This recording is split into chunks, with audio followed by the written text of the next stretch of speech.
on a hot night in Austin. Welcome to the SEC on ESPN. And for the first time in 2025, the 8th-ranked Longhorns will play under the lights at DKR Texas Memorial Stadium. Also, the last non-conference game for Texas before a brutal SEC schedule begins in 2 weeks. Tonight they host the Bearcats of Sam Houston. Hi again, everybody. Welcome to Austin alongside former Big 12 Player of the Year, Chase Daniel. I'm Clay Matvick. Torrey Petrie is going to join us in just a little bit. A lot of noise surrounding this 2-1 Texas team, especially quarterback Arch Manning. And with a trip to the Swamp looming in 2 weeks, Texas really needs Manning to play well tonight. Yeah, and it's safe to say this is sort of a turning point game for Arch Manning this year. He hasn't played well most of the year, a lot of mechanical issues. We have some highlights here to show you. He's got Ryan Wingo right in the middle of the football field, wide open. You can see the sidearm delivery for no good reason at all. And then right here, 4th and 3 in the red zone. You have a sprint out. He has clear vision on his receiver. He decides not to pull the trigger. He wants to scramble around. And this is where we've had a little bit of issue, him just sloppily throwing the football up for grabs in the red zone. But it's not all bad, right? There's some good. This is an absolute bullet to Parker Livingston down on the right side for a touchdown against Ohio State. And then he rips a seam ball here to Jack Andrews, his #1 tight end. So it's not all bad for Arch, but he does need a good showing today to get the crowd on his side. He got booed last week, and also to prove to his teammates, hey man, I'm the guy. You know, there's been a lot of positivity really here around the 40 acres this week. Arch and the Horns had a relaxed, fun week of practice. For more on that, let's go down to Torrey. Yeah, Clay, Coach Sarkisian said this week that the focus has just been enjoying the game a little bit more. He told his players, we play football, we don't work football. And players certainly said that they had fun in practice. They said Arch is always a swagger guy, but this week he had it in spades. He was talking trash, staring defenders down, and his teammates absolutely loved it. They say that's who Arch is, and that's what we want from him. We want him to have fun and just be him, totally tune out that pressure. There's Steve Sarkisian, 51 years old. He understands the frustration is high because the standards here in Austin are always high. He told the fans, don't give up on us. Think we're going to be pretty good. Temps were in the 90s all day. Starting to cool off a little bit now, thank goodness. And this is the last true home game until November for Texas. Fans are ready for it. Texas won the toss, and they deferred their options. So Sam Houston's going to start after that fair catch at the 25-yard line. We didn't know who was going to start at quarterback tonight. It was kind of under lock and key. Head coach Phil Longo has decided to start Hunter Watson, dual threat quarterback. Missed the game at Hawaii a couple of weeks ago with a shoulder injury. Made the trip, did not play. He's back under center tonight. Yeah, the Salina, Texas quarterback is a true dual threat guy. He rushed for 600 yards last year. They're good to have their guy back. Let's see what kind of issues he can create with his legs tonight. That was something they talked to us about. Already that Texas defense going to work, eating up Watson. And it's Colin Simmons, last year's National Freshman of the Year, getting in for a loss of 3. And Texas told us they wanted to be more aggressive on defense. They usually don't blitz as much as they possibly want to, but you're going to see Simmons here come in on a TE. It means a tackle goes out first, and the end, Colin Simmons, comes in. He was someone that Texas coaches told us that, hey, he needs to get these stats up. We need to get sacks. He had 9 last year as a freshman. Well, this Texas defense has been elite. Pete Kwiatkowski, the defensive coordinator, really excited about this bunch. 2nd down and long. And complete to the outside. This is Elijah Green out of the backfield, one of the running backs. And Phil Longo is hoping is going to start to elevate his game. Who's going to make an impact potentially tonight, Chase? Yeah, look, we got some guys up front. Elijah Green, the running back, he's the leading receiver for Sam Houston State. Then Michael Taff and Grayson Littleton. Man, these guys run the secondary back there. Michael Taff is well liked by everyone in the Texas program. And the star, Grayson Littleton, is a true freshman who literally reminds me of Earl Thomas, the way he throws his body around. Well, Sam Houston last in the country converting 3rd down, 5 for 37. We're going to have to hurry here. Play clock inside of 5. 3rd down and 3. And they're not going to get the snap off.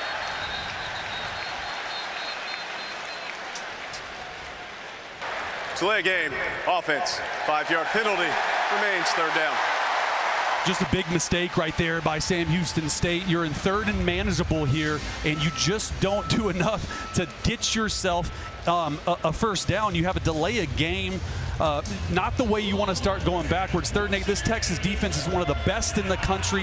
In 3rd down, you're going to see them in this odd package, which means 3 down linemen, and they're spin around guys all in the front. They try to confuse you.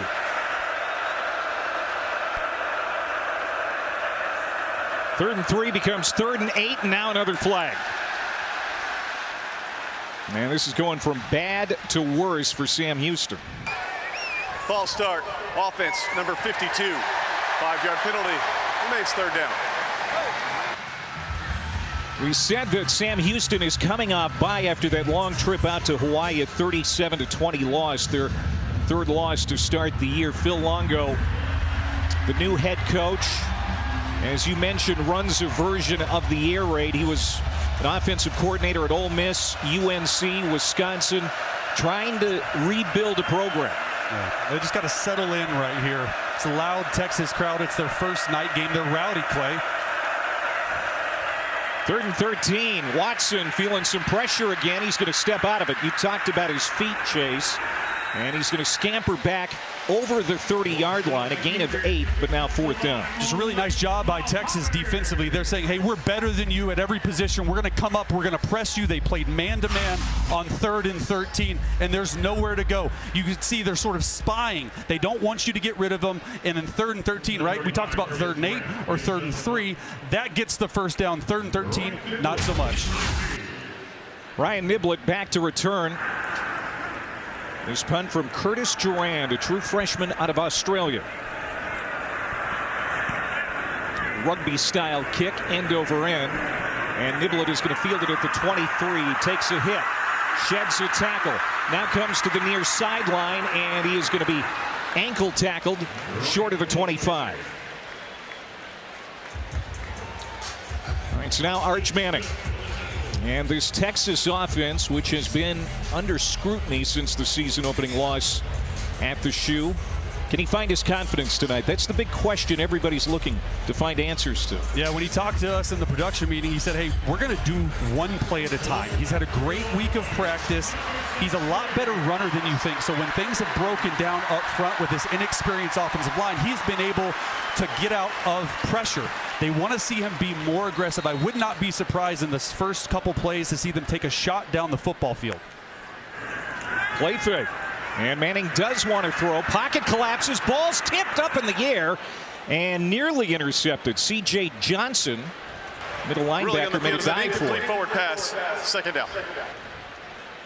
Well, that's not exactly a play that's going to put this fan base at ease right away. You're going to see right here, Parker Livingston, he's going to attack the middle of the field right here. He has him wide open. They decide to take a shot down the middle of the field. Arch just doesn't see it, tries to check it down, gets tipped. 2nd and 10. And now they'll hand it off. And Jared Gibson will get the first carry. Again, the top 2 running backs are out for Texas. Trey Wisner and C.J. Baxter. Baxter suffered a hamstring on the first carry of the game last week. And so we're going to see a lot of Christian Clark, Jared Gibson, and James Simon tonight. Looks like they're slowing the tempo down right here on 3rd down. They want to get into the right play. They are last play in the SEC in 3rd down percentage at 28%. The execution has not been there. Here's Manning, has time, floats one, and it is caught. DeAndre Moore, who did not play last week, he's back and he's feeling good. That's a gain of 16. Nice job right there by Arch Manning. You're going to see DeAndre Moore come running into your screen. Arch sees it. The throw just a little bit low. If you hit him in stride, he's able to maybe take it all the way to the house because there's not another Sam Houston State defender behind him.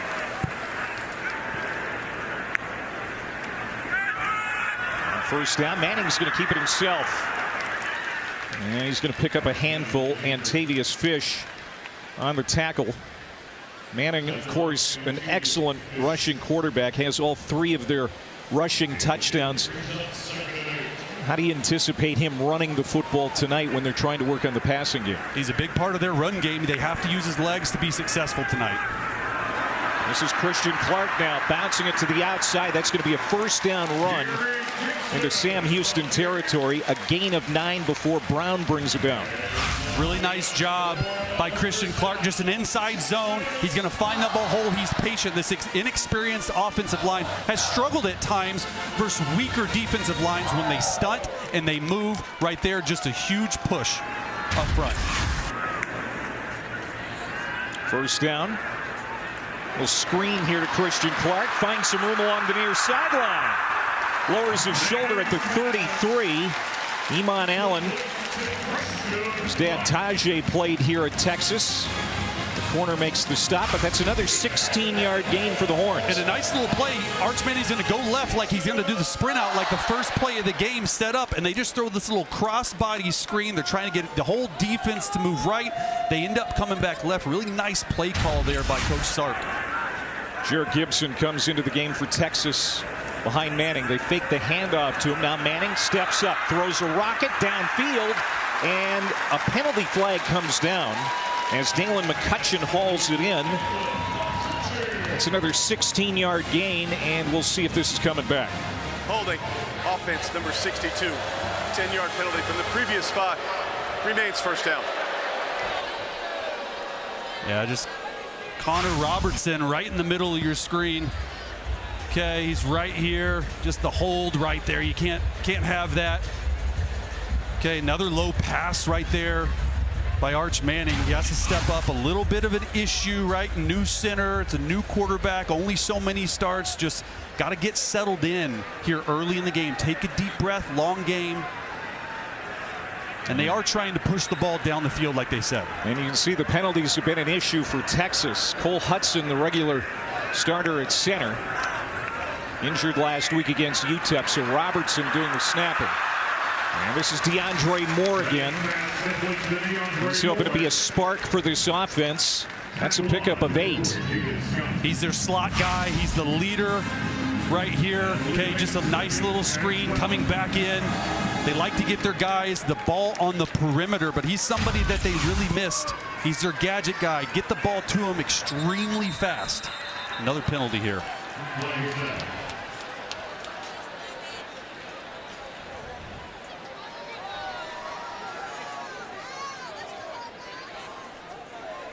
False start, offense, number 62.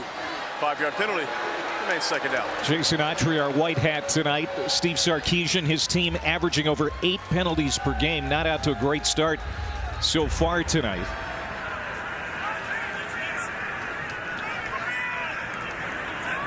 So back to the 39-yard line. Manning throws it to a wide open Livingston. Caught on the near sideline by the redshirt freshman. He's been the leading receiver through 3 games.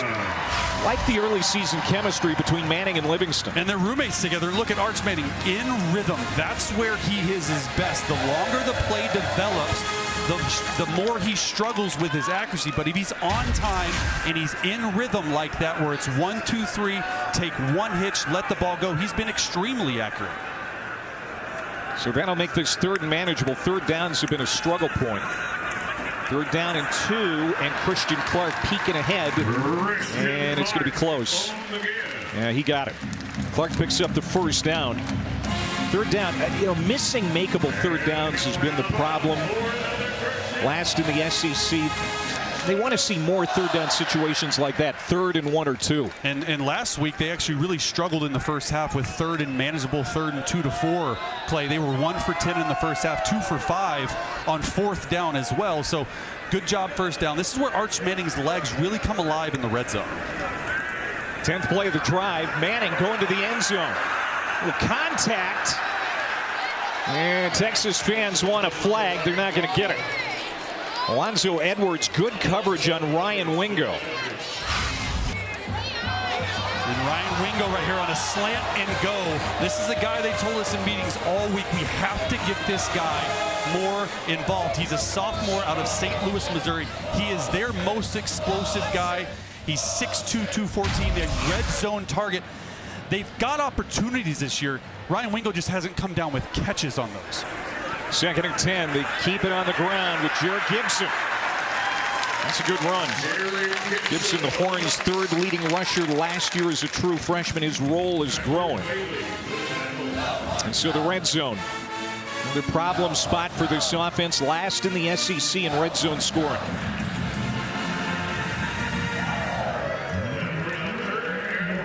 Okay, 3rd and 1 right here. You got 2 downs. You're probably going to go for it on 4th down, but they really like to run the football here in these 3rd and manageable. They got these big hogs up front that have 50 pounds on Sam Houston State's defensive line. They feed it to Gibson. Big hole up the middle. And he's going to get into the end zone. Touchdown, Texas.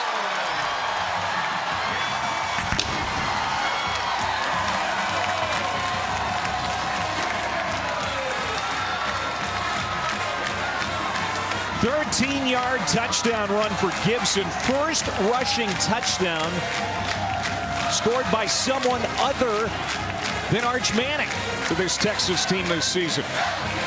Being without their top 2 running backs, C.J. Baxter and Wisner, they've had to rely on these guys. It's almost been like a baptism by fire. Jared Gibson gets into the end zone, right up the gut, exactly what we expected him to do. And Mason Shipley comes on for the extra point. And he'll bang it home to make it 7-0 Longhorns. Their first opening drive touchdown this season, and Gibson caps off the 12-play drive.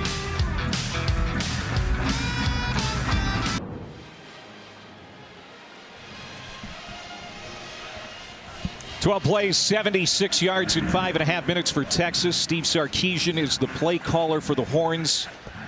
Very few head coaches still call their own game. We're seeing a couple here tonight.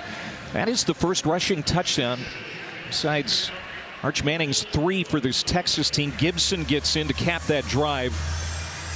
It didn't start out great. That ball was knocked in the air at the line on the first pass attempt by Manning, but landed incomplete, and they ended up going down the field and scoring. And another fair catch. Now Sam Houston will come out again. But all in all, opening drive for Texas, your estimation? They scored, and that's all that matters, right? Your first drive against a lesser opponent, you should be able to score. I like that they came out aggressive. Arch just missed the first read. A little bit of inaccuracy early, but they got that run game going behind that offensive line. Really couldn't ask for a better start.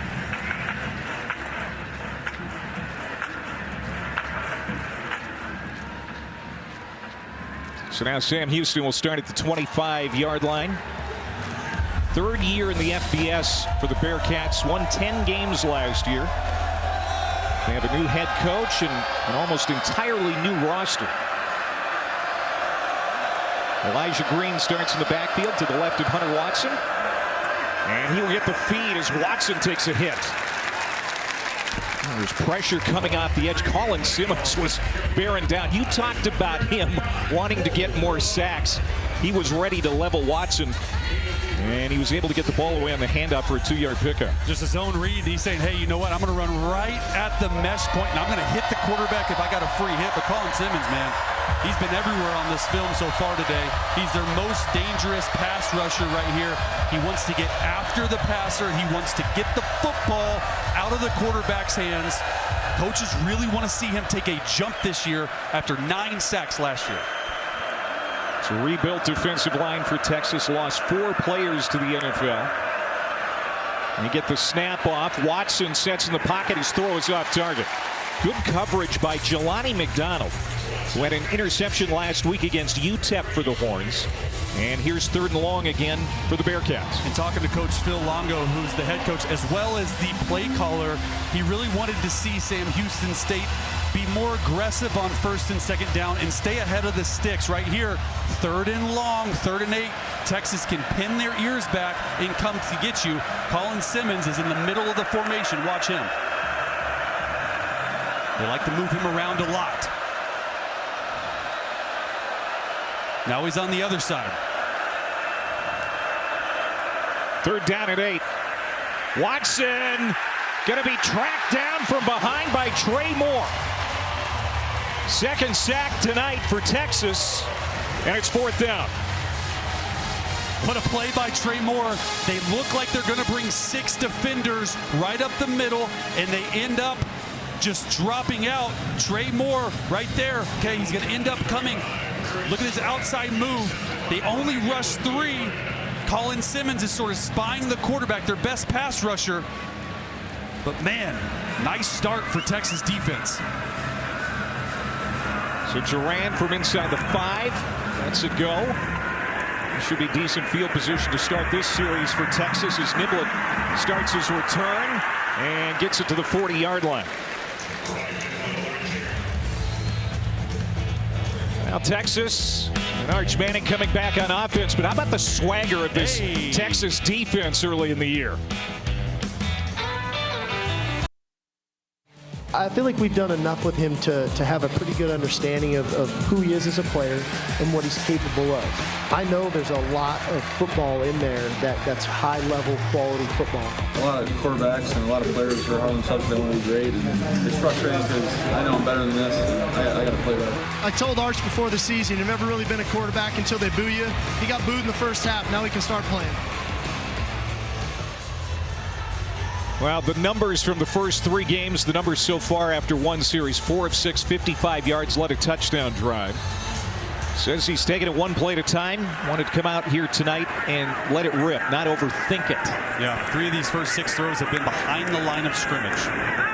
He's going to go downfield this time. Caught at the 48 by Ryan Wingo. And that's a good connection. Wingo, a guy that Arch told us yesterday, he wants to get the ball to more. Yeah, I mean, I think he needs 10 targets a game. He's got the makeup and the build of a top-tier receiver in the SEC. They got to get him the football more, but this is the field position that Coach Sark loves to take shots down the field. Love to get Wingo one-on-one with a safety here in the slot right here. 2nd and 1 from the 49. Manning. And shooting for Wingo again. A lot of his reach. Let's go down to Torrey. Yeah, guys, Arch told us this week that before this season, he felt like he really hadn't done anything, and it was hard to step up and be a leader when you haven't really established yourself yet on the field. But Coach Sark told him, Arch, we need that leadership now. So he has had to step in and figure out how to be a leader early. And he told us it's easier to lead when things are going well. Not that things haven't gone well so far for them this season, but that's something that is on his mind, is how do you lead both in the good times and the bad times. One of the things he's done is talk to both his uncles and Colt McCoy this week. Yeah, Colt McCoy, one of the few people he's listening to. He's done a pretty good job tuning out the rest of the noise. There are a few people he will let into his inner circle. And that's what we talked about in the meeting with him. I said, hey, you got too many people trying to talk to you, but he did talk to Colt McCoy, the legendary Texas quarterback Colt McCoy. Said some really good things to him this week. So after that quick injury timeout, it's Arch Manning taking off, and he's going to get the first down into plus territory. Jameer Diaz, the defensive end for Sam Houston, was able to get off the field after that prior play under his own power. So first down. Rolling as the runner was down prior to losing possession. Results as a first down, Texas. The ball came loose, and Jaden Scott did come up with the football, but on the field they ruled that Manning was down. Is this going to hang as the call? What do you think there, Chase? Looks like he's down. He might be on top. Prior to any foul, the play was stopped for a review of the previous play. Timeout. So the play is under review. Jaden Scott knocked it out, recovered it for Sam Houston, even though Manning was ruled down on the field. But they're going to review it. And while they do that, we're going to step aside here in Austin. Texas leading 7-0. Here's one more look before we go to commercial. You make the call at home. It's going to be first down, Texas. Call upheld on the field that Arch Manning was down. And I think they got this right. Yeah. And now Texas on the plus side of the field at the 48-yard line. Occasionally we're going to see Ryan Niblett rotate in at running back. He lines up there, but now motions out as a receiver. First and 10, Texas, second series for the Horns. Over the middle, open receiver. There's Wingo again. And he'll back his way to the 30-yard line. Iman Allen made another tackle, but that's a gain of 18. Now that's just letting it rip. Sam Houston State decides to go all-out pressure. They want to bring everyone. He hits Ryan Wingo on a slant route right behind it. 1, 2, 3. He's going to get hit. Stays in there. He's a big son of a gun. Delivers an absolute BB right in the chest for Ryan Wingo. Brody Henderson, 6'5", 220, true freshman out of Oklahoma. Now right up on the pads of Manning. That ball on the sideline, hauled in by Parker Livingston. Redshirt freshman give Texas 4 more yards on the sideline. Looked like an RPO right there. New center Connor Robertson. The snap was a little to his left, so it took Arch that way. Just a really nice job staying calm, throwing an out route to the field. Back to the ground. Here's Gibson already with a touchdown tonight. That's a first down carry. Takes it to the Sam Houston 15. 11 more for Gibson. You know, that's the one thing, Chase, a positive that is coming out of these injuries to Wisner and Baxter. They're seeing a lot of young running backs. And Gibson again. Stiff arm, stays on his feet, and he's down to the 3. First down and goal to go, Longhorns. Great effort right there by Gibson on the last 2 plays. You're going to see him around the right edge, keep his feet. And coaches told us, look, we don't even know about Gibson and Clark. We're trying to find out in real time from injuries from our number 1 and number 2 back. So they're getting a chance here, a sophomore and a redshirt freshman, to shine on the home crowd. And right now they're doing really well. First down carries on the last 3 totes for Gibson. He'll get it again. This time he's going to be stuffed and driven back. C.J. Johnson leading the parade, the Memphis transfer, and it'll be second down. C.J. Johnson just comes unblocked off the edge. They had a pulling tight end in their gap scheme run game. Completely missed him. Was able to get into the backfield. And this is, Clay, we talked about it early in the game, but this is where Ryan Wingo, number 1, up here, he gets involved. And then Arch's legs. That's where they really come alive. Second down and goal. Moore goes in motion. And Manning keeps it himself. Cutting up, gets into the end zone, touchdown. Well, he has been a pretty good weapon in the red zone, and some taunting going on down there from Arch Manning. He better watch it. He's getting warned by Jason Autry, the lead official. Showing that swagger. He is fired up. Exactly what we thought he'd do down here in the red zone. He's a big player, man. He's all of 6'4", all of 220, and you can just see this raw emotion, like, let's go, let's go. Telling players this week in practice, I'm back. Nice job right there getting into the end zone.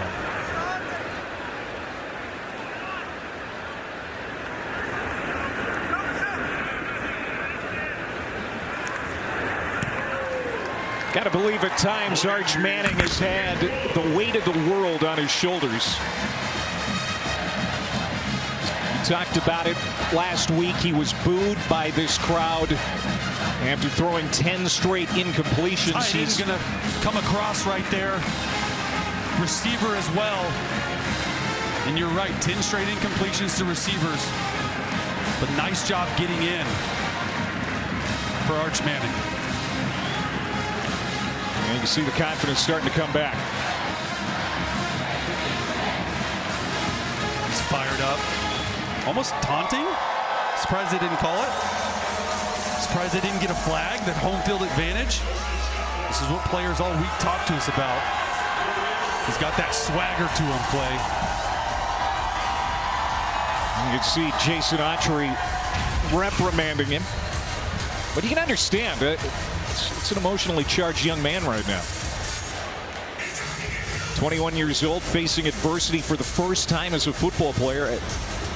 Sark was telling you and I that he thought the last few weeks are going to end up being a silver lining for Manning, as this one's kicked out of bounds. So a penalty on the kickoff by Mason Shipley.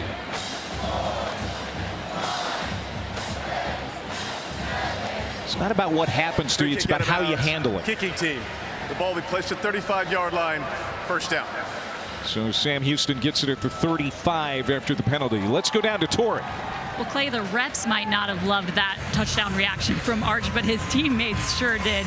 He came to the sideline, and just about every single guy on this bench came and high-fived him or dapped him up after that one. And it goes back to what they told us in practice this week. They love when Arch shows that swagger, and he certainly did that there. Got to be careful, though. You're getting a little excited. 45 seconds to go in the opening quarter. And Coco Brown will get his first carry of the game. Sophomore running back for the Bearcats picks up 2. I'm sure the fan base, though, likes to see it, too. The emotion, the raw emotion from Manning. Look, I've been in that situation before where maybe you're in a little bit of slump. Maybe mechanically you're not throwing the football well, not getting the stats, not doing all this stuff. And then when you finally break through and score a touchdown, after every single person in the world and college football media has been talking about you, and you go out there and you score a touchdown, you sort of let them know. Sam Houston's going to let the quarter expire, and that will bring us to the end of the first 15 minutes. The SEC on ESPN from Austin, Texas. Bevo came out fired up, so did the Horns. And how about Arch Manning's level of intensity tonight? It's 14 rip after 1.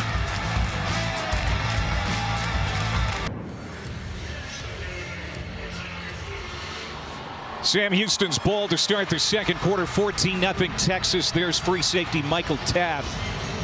Horns leading tackler, second-team All-American last year, a former walk-on out of Austin Westlake High School. Talk about a great story of perseverance in his career. Oh, Watson's going to go down again. After that handoff, Elijah Green slammed for a loss of 4. Going back to Taft, just an amazing story for this young man. Went to Westlake High School here in Austin, but he was a former walk-on to All-American last year, Clay. As a former undrafted guy in the NFL, the hard work, the sacrifice that it takes to become really good. And Sark even told us, hey, we've been trying to replace him with higher recruits. We just can't do it. He's the heart and soul of our team. Says he goes all out for Texas. His play certainly says that. That's going to sail high. It was intended for Derek Bledsoe. And so another 4th down. So this will be the 3rd time Curtis Durant has been called off the sideline to punt. 3 3-and-outs as this Texas defense allowing just 245 yards per game coming into the night. Taft a big reason for that. He's always around the football. I told him in our production meeting, I said, hey, man, I like the way you play on film. He said, the way you see me on film tells my story. Hard nose, hard worker, does all the little things. Yep. Penalty flag on this punt. It was fielded at the 21 by Niblett.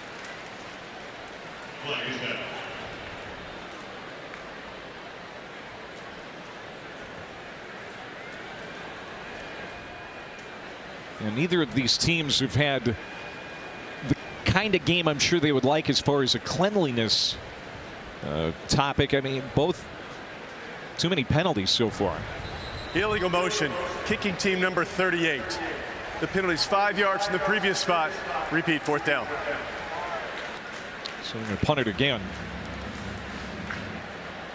Yeah, Texas, going back to the penalty problems, and I had to look this stat up. I wasn't even sure what it was, but they're the worst in penalty yard differential in FBS, meaning they have 180 yards of penalties called against them, more than the other team. So, you know, last in the SEC in 3rd down, last in the SEC in red zone, worst in the country in penalty yard differential.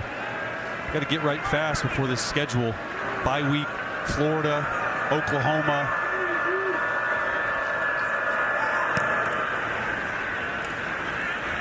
High end over end kick. Niblett calling for the fair catch late and falls down at the 31-yard line. So Arch Manning tonight, 7 for 10 passing, 86 yards, has a rushing touchdown.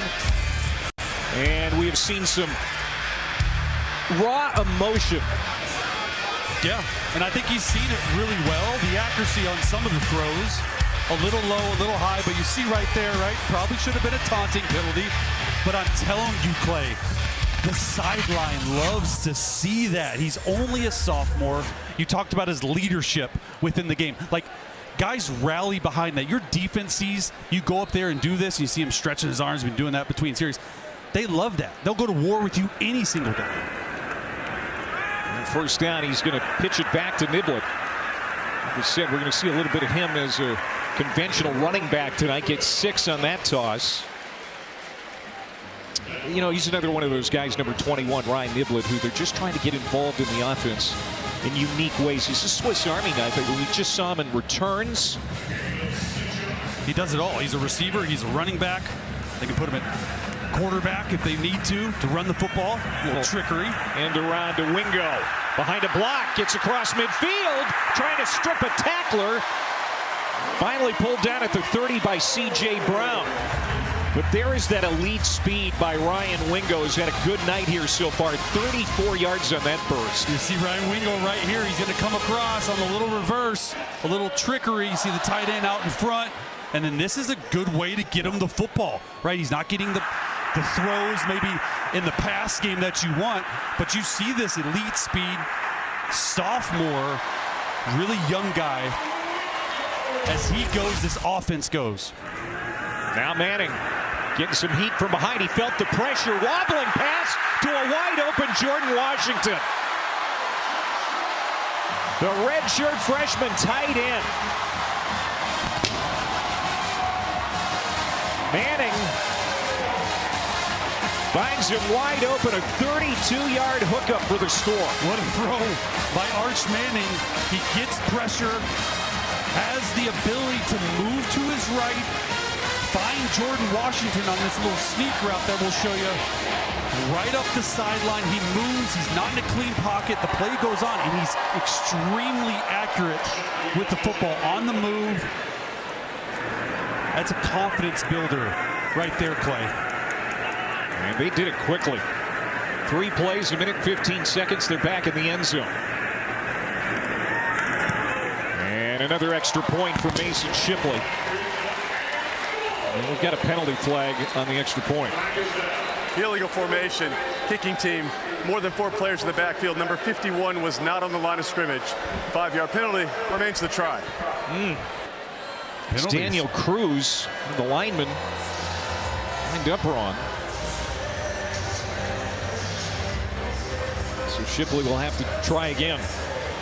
But, you know, there's a good vibe on that sideline. You can feel it. Sark told us this week, guys just need to have fun. We had fun in practice. We did more 1-versus-1s, good on good as they call it. He's out Washington, you know, one of those many tight ends. It's a crowded tight end room. And so trying to replace Gunnar Helm, who had all those catches last year. And Shipley, that one will count. And it's 21-0. And look at this, just throws it. Perfect throw to Washington. And Arch, man, he is feeling it. Let's go.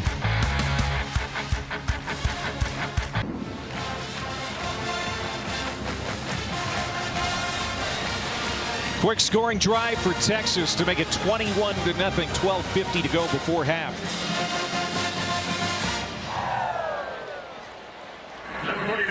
Arch Manning, his first touchdown pass of the night. 7th of the year, also as a rushing touchdown so far. You can feel that confidence coming back. Preseason Heisman favorite. Looks lively on the sideline. First game under the lights as the starter here this year at Texas. You can see this play right here. Jordan Washington is going to go on a shallow cross and up. This is the play of the year for college football. Arch Manning says, hey, it's not a clean pocket. Let me move up to the right and just wide open. I mean, just a great confidence building throw, but I like the awareness in the pocket to understand, hey, 74 loss on the block. I can feel it, eyes in the back of my head, and as you're moving toward the line of scrimmage, yes, he's wide open, but when you're in a slump and you're not throwing it well, you'll take anything. And then, look, just lively lively on the sideline. Looks like he's having fun.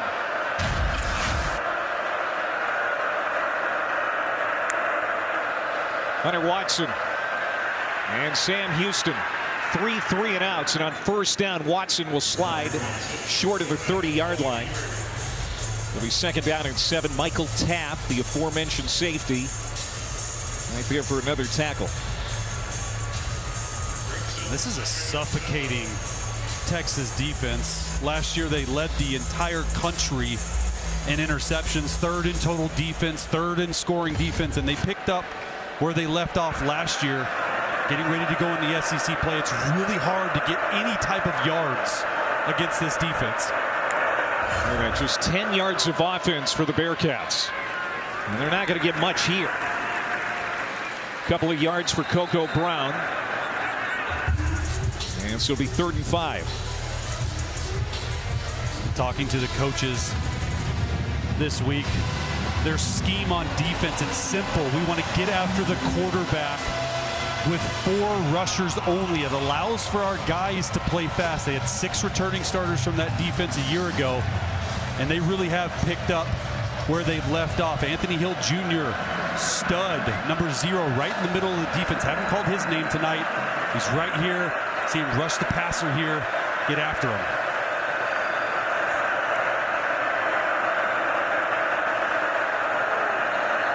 Worst 3rd down team in the country, Sam Houston. They run out of time again. Play a game. Offense. 5-yard penalty. Remains 3rd down. Phil Longo, most recently at Wisconsin, longtime offensive coordinator at some big programs. He was an assistant at Sam Houston. Glad to be back in Huntsville as the head coach now. But you got to believe that this inefficiency with this offense right now is killing him. Yeah, absolutely. Hunter Watson coming back after a couple weeks off, and Longo coach Drake May and Sam Howell, sort of the quarterback whisperer. 3rd down and 10, and it is caught, but immediately Michael Taft there to take Chris Reed off his cleats. Reed gets 4, that's it, and it's 4th down again. Michael Taft right in the middle of the field. He's sort of the robber in this Tampa 2 style defense. He's going to come up, throws his body around. Nice tackle right there. And we talked a lot about him, but this guy's the heart and soul, not only of this defense, but of this team as well. Talking to Sark, talking to all these coaches. I mean, I didn't hear one bad thing about this guy. Work ethic. First one in, last one out. Next level potential, NFL-wise, for sure. Durand, his 4th punt tonight. Niblett's going to let it bounce. Takes a sideways hop to the 29-yard line. 42-yard punt for Curtis Durand. With 10:05 to go here in the first half. South Carolina, Kentucky volleyball coming up this week, 7 Eastern. Wednesday night, followed by Vanderbilt and number 2 Texas. Get to see the Longhorns on the court this Wednesday. Women's volleyball doubleheader for you on the SEC Network. Alongside Chase Daniel, former Missouri quarterback who had some great battles with Colt McCoy, who we've been talking about a little bit tonight. I'm Clay Matvick, Tori Petrie down on the field. I lost them all, though, Clay. Why are you bringing up bad memories? Because I like to put a stick in the cage once in a while. Down the field, wide open receiver, DeAndre Moore. Well, DeAndre Moore told you and I yesterday he wants this offense to get back to having fun. That's how you do it. He hooks up with Manning, a 38-yard strike. Just an unbelievable throw right here. This is an NFL level throw, just going to come streaking across the middle of the field in single high zone, and he's able to layer this throw between the linebacker and the flat defender. Wow. Now going with a little tempo. James Simon gets the carry for 4 yards. And just going back to that last throw, I mean, look, he looks and he feels, Arch Manning, he feels like an NFL quarterback. And when you throw a football like that, like there's only so many guys in the country at this level that can layer that football. That's what Arch Manning can be. That's what the coaches want him to be. That's what Arch wants himself to be. And I love the fact that it's just 1, 2, 3 in rhythm, hitch up, throws a dart. Big hole, Simon. He ran 17 times last week for 67 yards. He was the leading rusher. True freshman out of Shreveport, rips off 16. Coaches really love him. They're just going to run a gap scheme. They're pulling the right guard and right tackle and just go straight through the teeth of that Sam Houston defense. Coaches told us dynamic threat, a make-you-miss type of guy. He brings explosiveness to the offense, which has been lacking in the first few weeks. Already 123 rushing yards for Texas as a team. And with the struggles passing the football, first few weeks they've leaned on the run. They had 226 last week against UTEP. And another carry for Simon. Get a couple.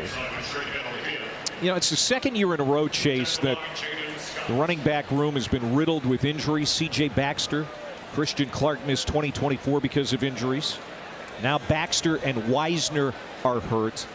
They're hoping to get both of those guys back soon. Look, and people want to put a lot of the problems of this Texas offense on Arch Manning. Well, you haven't really had your receiver room. You've had an inexperienced offensive line, and you've had your best two runners out, so you've had to carry your team. And so it's a little bit of everyone. Manning flushed out of the pocket. Penalty flag comes in behind the play. And Manning skips toward the stick. Holding. Offense number 73. 10-yard penalty from the previous spot. Repeat second down. And now the crowd getting a little uneasy again. You can hear them. Not happy with another penalty. That's on Brandon Baker, the right tackle. Penalty number 4 on the Horns. Yeah, look, only 3 starts coming into this game. Coaches want to see him have trust and communication within the offensive line and the framework. And look at these career starts right here. 6 by Goodsby, like Connor, Straw, like Robertson. You know, DJ Campbell is the one that's the leader up front. But you know, this is a tough one on the right tackle, being his 4th start. Arch gets out of it, out of the pocket. You're moving to the right. You try not to hold. Your defenders move in, right? But just penalties remain an issue. Manning and Corks to Moore again. And he'll get back to the 10-yard line. So it'll be 3rd down. They can pick up a 1st down inside the 5 at 3. Tell you what, it's been good to have DeAndre Moore Jr. back. He brings another dynamic to this offense that's really been missing the first few weeks of the season. All these receivers, right, they lost some in the draft and just looking for guys to get going, and this dude's had a good game so far. Manning standing clean in the pocket. Now he's going to step up, getting some heat from behind, and he's going to be dumped. Dropped at the 11-yard line by Chauncey Cheedy, the defensive end who came from the other side of the formation. No gain. That's just what you call a coverage sack. There was nobody open down in the end zone, and we've mentioned it on the broadcast and really throughout the first 3 weeks of the season. That's where Arch Manning's legs come alive. And Sam Houston State right there, when the receivers are out of the pocket and out of the end zone and their quarterback gets out of the pocket, they teach to plaster, and they plastered all those guys. Well, the penalty didn't help things for Texas. Now they're going to have to settle for a 29-yard field goal attempt for Mason Shipley. And that kick is up and good. Shipley perfect on the year on field goals. So the Horns get 3, and it's 24-0 in Austin.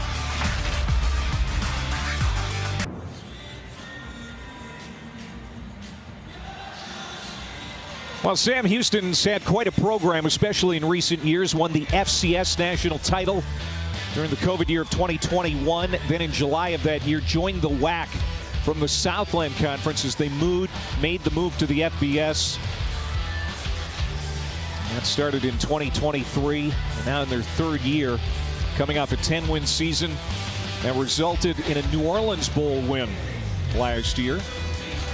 Casey Keeler decided to leave the program, decides to go to Philadelphia and coach the Temple Owls, and now Phil Longo is in charge. And you talked about him being a quarterback whisperer. He's had some good ones in recent memory. This guy's playing really well right now. Tell you what, Drake May, he's fun to watch. 3rd overall pick in 2024, the Patriots starter now. Phil Longo was actually Casey Keeler's quarterback at the Division III level as a player back in the day. And for more on Sam Houston, let's go down to Tori. Yeah, guys, we've seen quite a bit of running back Elijah Green on the Sam Houston offense today. Well, this kid has played with Longo before. He was at UNC when the coach was there. So when he came over to Sam Houston, he took on a little bit of a leadership role, helping guys learn this offense along with quarterback Mabry Matoyer, who was with Longo at Wisconsin. Now, Matoyer isn't playing today, but Green certainly is, so it helps to have that experience in the backfield. No doubt about it. You mentioned Matoyer. He's out with post-concussion symptoms. Maybe on Smith-Mack, the top pass-catching wide receiver, trying to get something going with this offense. And that's Anthony Hill in there for a loss of 2. And this was almost a disaster for Sam Houston. Oh my gosh. It's a passing yards right there. But Ethan Burke, I mean, he could have taken that out of midair back for a pick 6. I mean, he got lucky there. 5:20 to go before half. Sam Houston has had 4 3-and-outs. And they're looking at a 2nd and 12 here. Hunter Watson swings it out to the flat. This is Coco Brown, and he's going to be dumped at the original line of scrimmage by Anthony Hill, the junior All-American. You know, I know you think he's one of the best linebackers in the country. Absolutely. Like, he moves sideline to sideline. He's a 3-down linebacker, got NFL potential. He's really got a nose for the football. He's always around it. He's that green dot, which means, hey, you wear the dot to listen to the coaches and call the defense. And rushing the passer right now. Let's see him, what he can do. And 113 tackles last year. Did Hill. Doesn't seem possible. There aren't that many games. Now 3rd and 9. Throw. Nobody home. Penalty flag down. Maybe on Smith-Mack was the intended target. And this is going to go against Sam Houston.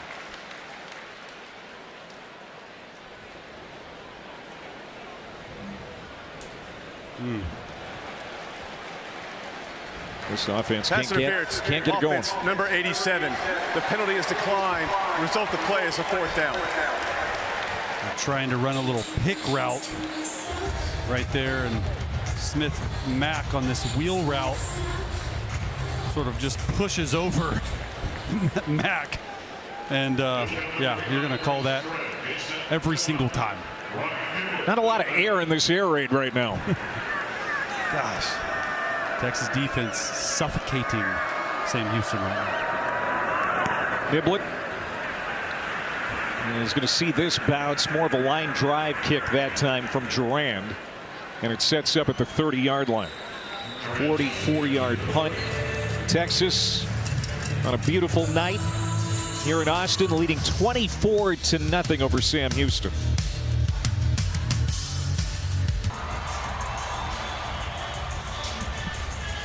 SEC opener starts for Texas 2 weeks from now at Florida. They wanted to clean up some things tonight. The defense not really an issue the first 3 weeks, and certainly not so far tonight. Pete Kwiatkowski, finalist for the Broyles Award last year, as the top assistant in college football, doing a great job with that side of the football for Texas. They forced 5 3-and-outs for Sam Houston tonight. Here's Dalen McCutcheon, true freshman receiver out of Lucas, Texas, with another big play. That's 21 yards. It's a dozen plays now of 10 or more yards for Texas, as they were looking to be more explosive tonight. Yeah, that's exactly what Coach told us. We want to be explosive. We want to be aggressive. We want to throw the football down the field. But when you can throw a bubble route to a true freshman with speed like that, that'll get your confidence up as a quarterback. Manning gets it out quickly, and it's complete inside the 45-yard line to the 44. That's a gain of 5 for DeAndre Moore. This is when he's best. RPO, one read throw. He's in rhythm. Feet are underneath him. Here's Simon cutting it back. And that's going to be a first down run to the 35 for James Simon. You know, a lot has been made over the first 3 weeks of the season of Arch Manning and his mechanics And is it wrong? Is it right? We broke down every single throw the last 2 years. And yeah, there's some mechanical issues, but I think it starts between your ears. Mentally for him, just don't over-prepare, right? You can almost have this paralysis by analysis mindset. Fakes the handout to Simon, now fires it to him. Simon trying to stay on his feet, but they're going to rule him down at the 41-yard line. Jacob Robinson is going to get credit for the tackle. That's going to be a loss of 6. Negative play there for Texas. What I mean by paralysis by analysis, sometimes as a quarterback, you can overthink and you can over-prepare and you can just think about too much between the ears, and it inhibits you of playing fast. And that's what the coaching staff this week told us. Just play fast. Just worry about one play at a time. Mechanically, you can fix that. Quarterback coach, offensive coordinator, Sark, they're working on those things in practice, but it comes down to number 16 actually doing it in a game, and he's done so tonight. 2nd and 16. Low throw on that quick release to Niblett. Inside the 10, trying to get to the pylon. Tyler Bailey pushed him out short of the end zone. First down, goal to go from the 2 for Texas. The Swiss Army knife, Ryan Niblett, and really good just turning 2 right there from Arch Manning, but the blocker's out front. This is the 2-minute timeout of the first half. Look at 52 out in front with Ryan Niblett, true sophomore out of Houston, Texas. Look at the speed right there by DJ Campbell, their most experienced offensive lineman, making a miss. We're in the 2-minute timeout. Come back and join us.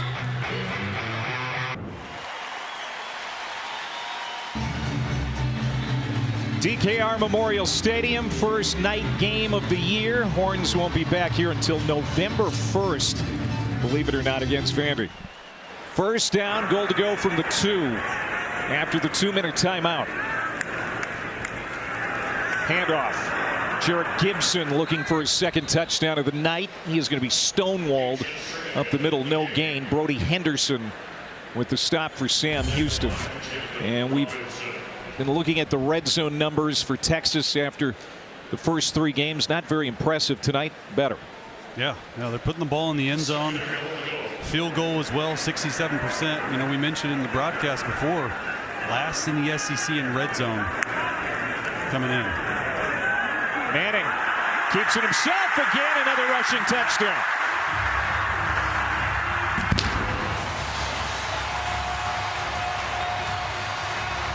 Second rushing touchdown of the night, 5th of the year for Arch.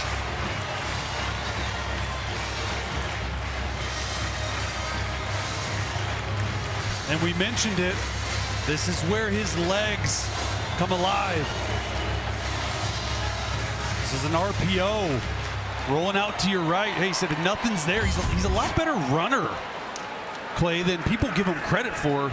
He's really fast. He's sneaky, athletic. He's able to get in for another touchdown. You see that this season, already 5 rushing touchdowns, 2 tonight.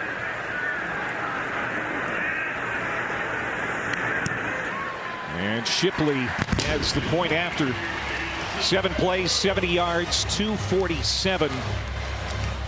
The time of the drive. And if you're a quarterback struggling, you're just going to have an RPO where Jack Indries just comes across the formation. You're going to fake it to Jarrett Gibson. You can block the outside, and he's covered. He said, hey, you know what? Let me just take it in. You give the guy an option outside. You can throw it. You can hand it to the running back. You can run it in. And this is where Arch is his best. When he has one read, he makes a decision quickly. I've been impressed, Clay, tonight just with his decision making. It doesn't look like he's thinking out there. It looks like he's playing fast, and that's something that the coaches really wanted to see.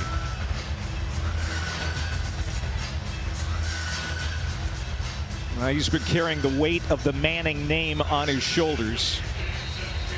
Not to mention the expectations of a Texas fan base. Those expectations are always high. It can't be easy.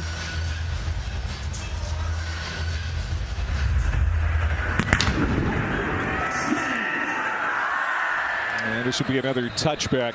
He represents the 3rd generation of Mannings to play SEC football.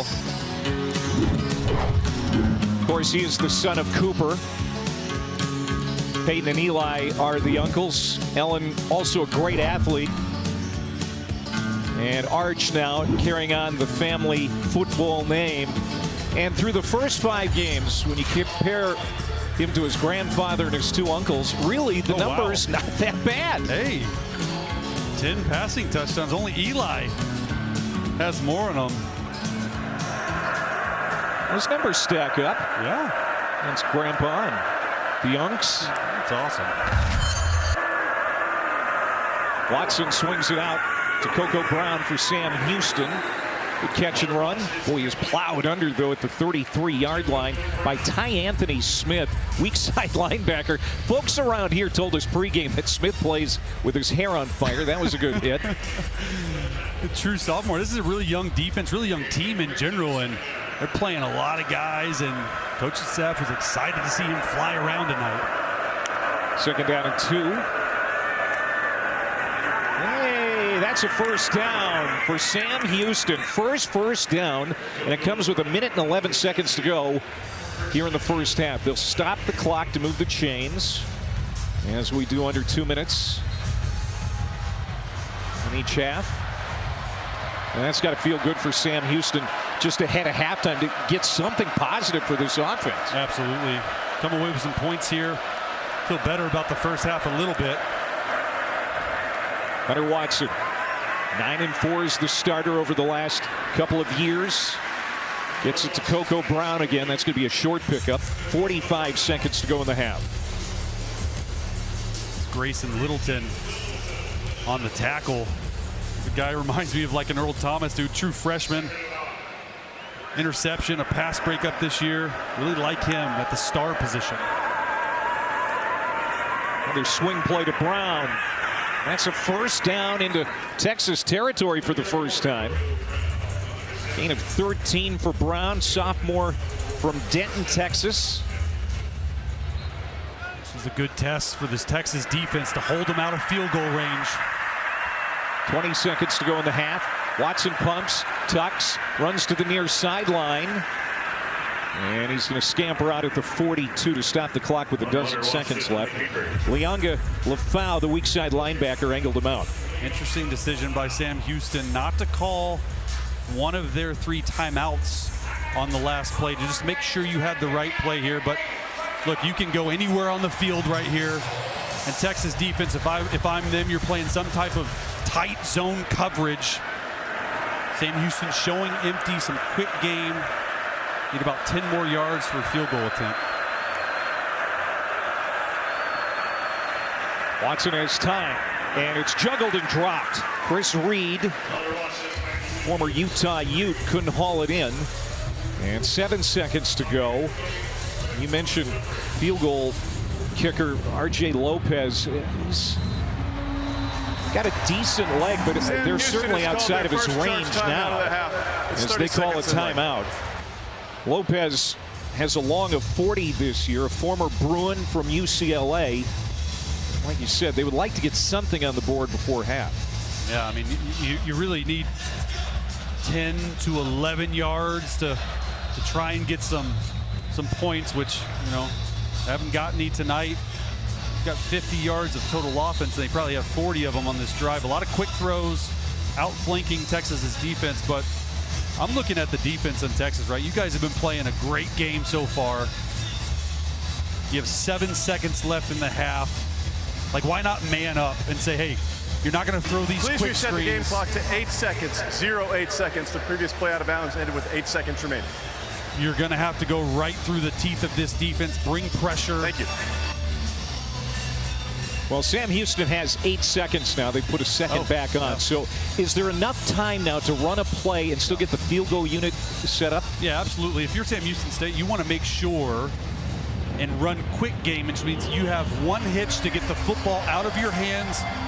If you're Hunter Watson, and you see here Texas doing exactly what I thought they would, just all across the board, press man-to-man coverage. They know it's got to be quick. Texas has called their first timeout of the half. And Texas counters with a timeout as It looks like Sam Houston is going to try and run a play here. R.J. Lopez's career long is 47 yards. Right now it would be like a 57, 58-yard field goal attempt. Yeah, so the 30-yard line's there marked, and they put 3 receivers play into the boundary right there. They want to run all these receivers to the sideline, even though the middle of the field is wide open, because you do have 2 timeouts left. But I would imagine if you're Texas, you're coming out here again and you're playing press man-to-man. You're not going to get these easy completions. Texas knows, they've scouted. They know that 47-yard field goal attempt is R.J. Lopez's career long. So this is a big drive, really, for Sam Houston State, but also Texas. You want to keep the shutout. Pitch the shutout in the first half, for sure. That's what the crowd wants too. Looks like they switched to zone coverage now down here. Watch these 3 receivers at the bottom of your screen all going out. Watson looking to the sideline. There's that quick pass you were talking about, and it is incomplete. 5 seconds to go, and it'll be 4th down, and here comes Lopez.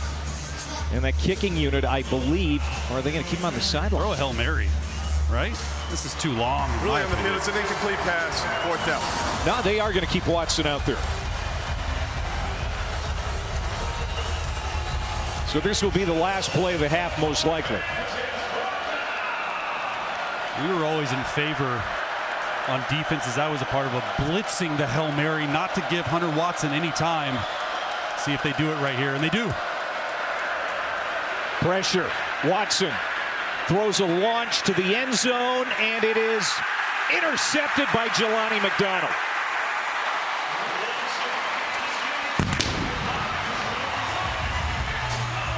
What a play. Couple of interceptions last week, 1 to end the half this week, and it's McDonald. That's a 50-inch vertical right there, Clay. Oh my gosh, he got to the sky. His 2nd interception in 2 weeks, the junior from Waco. And that's how the half comes to an end. Let's go to Tori. Coach, you said this week you wanted to see your offense get in more of a flow and have more fun. What's your assessment of how well they've done that in the first half? Well, we got some good rhythm, and we're running it, we're throwing it, and the run game's helping the play action pass game, and Arch is throwing the ball down the field well, and he's using his legs really well. Well, his teammates certainly loved it, but what was your reaction to him staring down the defender after his first touchdown? Well, it might have been a little too much, but there's probably a little bent-up frustration in there, so I think he's settled down, he's playing now. What do you want to see from him in the second half? Well, I just want our team to come right back out with the same intensity, the same mental intensity, the same focus, the same energy that we've been playing with, because it's been really good in all 3 phases. Thank you, Coach. Thank you. Quite a different interview this week compared to last week. Remember last week? Yeah. He had to react to some boos from the crowd. Yeah. You know, this week it's pretty positive for Arch Manning and the Texas Longhorns. Yeah, absolutely. Arch is on fire tonight. 31-0 at the half here in Austin.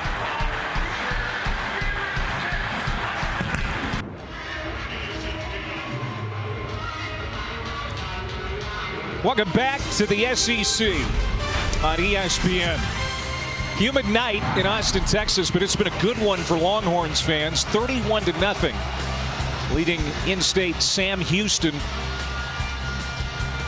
8th-ranked Texas facing a team from Conference USA for the 2nd week in a row. 24-0 all-time are the Longhorns against CUSA. Beat UTEP last week. That was a much tighter game than this one is turning out to be. Texas is going to have the football to start the 3rd quarter.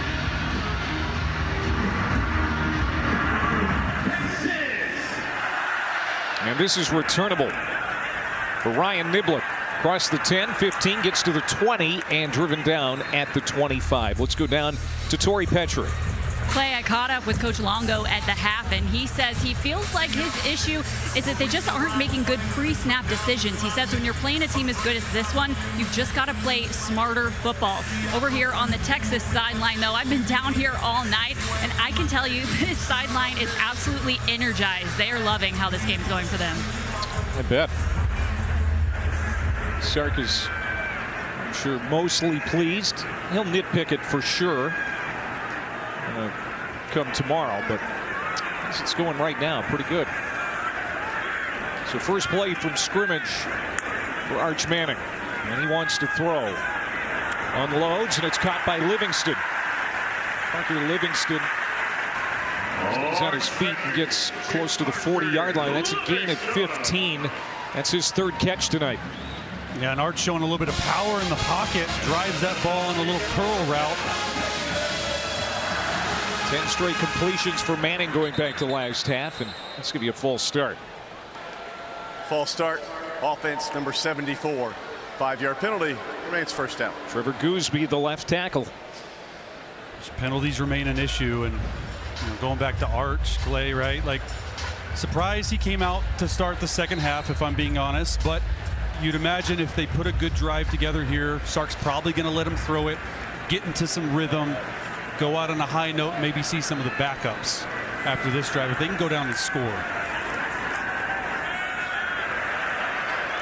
Strong run for Christian Clark. The running backs getting extended looks with Wisner and Baxter out. It's a gain of 12. Look at this offensive line right here. We're just going to go Bulls on parade. Everyone to the right. Nice little outside zone. Put your foot in the ground. Going deep. Looking for Wingo. He's got it. Touchdown.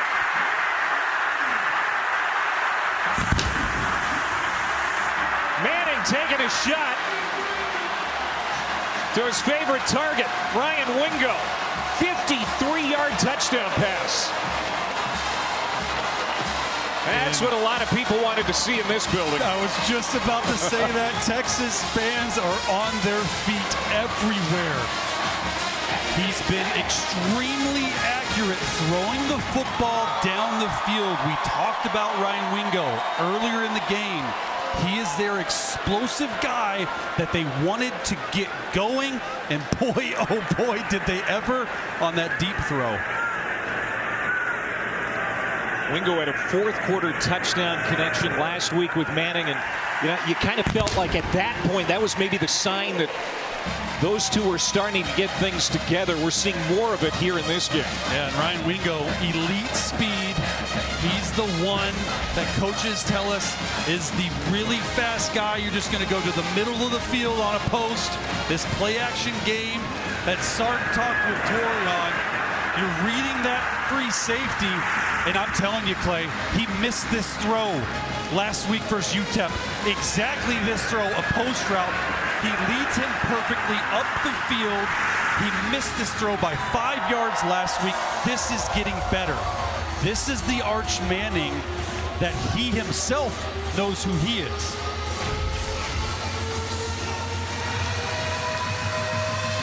Let's go down to Torrey. Guys, after that touchdown, Arch and Wingo found each other on the sidelines, and Arch gave Wingo a little bit of a circle hand motion as if to say, let's do that again. You had a lot of favorite receivers over your long college and pro career, and you just know when that connection is starting to work. And it wasn't working the first 3 weeks. There was stuff that was open down the field with Ryan Wingo, and you could see the frustration mounting. This has got to feel really good for both Ryan Wingo and Arch Manning, who now has 4 total touchdowns. Who was it? Macklin was your guy at Missouri? Yeah, Jeremy Macklin. Chase Kaufman, Martin Rucker, Denario Alexander.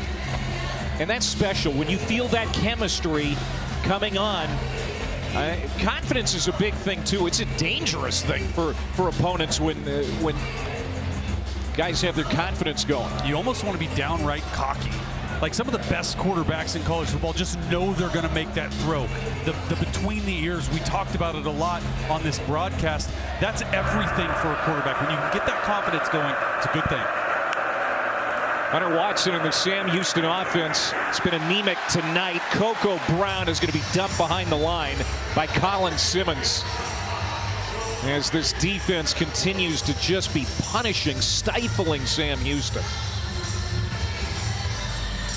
That's a loss of 3. You know, right away, first week of the season, you hold Ohio State to 203 yards of offense. But this unit's going to be special. Brown catches it in the backfield, cuts it up.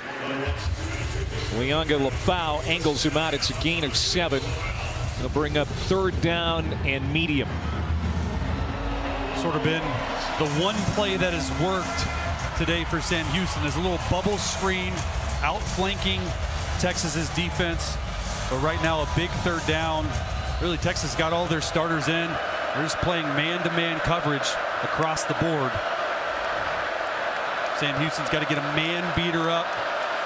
We got 3 guys on the left side of the center to pass rush. Converted once on third down all night. Tipped, incomplete. Fourth down is Trey Moore. Good pressure there for Texas. And you know, coming into this game, Texas really hasn't blitzed a whole lot. It's been completely different this first half and first drive of this third quarter so far. You got to imagine they're trying to put some stuff on tape that they don't normally do. I know they're on bye week next week, but they got Florida and Oklahoma, and it's working really well for them. Sam Houston just sort of caught off guard. Sam Houston with an interesting formation for that punt. Texas was wary of a potential fake. Niblett, such a dangerous return man, stopped short of the 30-yard line. And another penalty. Illegal formation, kicking team. Yeah. Number 45 was not on the line of scrimmage. 5-yard penalty from the previous spot. Repeat, fourth down. They were trying to throw Texas off, and what they ended up doing was throwing themselves off. The formation looks screwy, and it's another penalty on Sam Houston. And you know, always wondered if you're at home why they're choosing to re-kick the football. Well, the punting team just ran about 70 yards down the field. So re-kicking it, they have to run 70 more yards down the field, and you got a fresh returner out there. It's a better chance for a return. They've done this twice so far this game. And Ryan Niblett is the kind of guy who can do just that. Very explosive. We've seen him a couple of big plays tonight on offense. He's got some room to work with. He's going to take it sideways at the 25. Gets to the 40, gets to the 45. There he goes. One man to beat, and the kicker got him. Niblett knocked down at the 25 of Sam Houston by the punter, Curtis Durant. Ryan Niblett. You called it, Chase. That's why they gassed Sam Houston after the penalty. Made him kick it again, and this is the result. And he has about 15 yards of free space in front of him. Look, there's no one even on the screen. And then they set up the wall, the Texas wall, to the right. And I mean, Ryan Niblett, 5'11", 187 pounds, out of Houston, Texas. And you called him the Swiss Army knife. And that's exactly what he is. He plays running back, he plays receiver, he's returner, all this stuff. 49-yard punt return. An excellent starting field position for this drive for Texas. Arch is back out there. And they're going to run it with Christian Clark. The run game has been dominant tonight, especially on early downs. We've seen Texas do a good job too tonight, getting some deep shots. Last series resulting in a big touchdown pass. Exactly what Coach Sark wanted to see. Right now, Arch Manning's 5 of 5, 154 yards and 2 touchdowns on throws 15 yards or more. You could say coming into this game, that was probably where they struggled the most, Clay. You see how he started and what he's done since. He has completed his last 11 throws. You'll remember last week, there was a point in the middle of the game where he had 10 incompletions in a row. I mean, just watching this film compared to last week, and I know the competition, whatever, it looks like a completely different quarterback. Play fake. Dump it out short. That's Jordan Washington, who had a touchdown in the first half. They'll get a handful. Tokyo Gordon, the linebacker, brings him down. Second down. Love getting these tight ends involved, especially down here in the red zone, but just going back to Arch, like he just rhythm in the pocket's been really well, and Jack Injuries, the transfer from Cal, is their top threat. To the end zone, Wingo. Touchdown, Texas.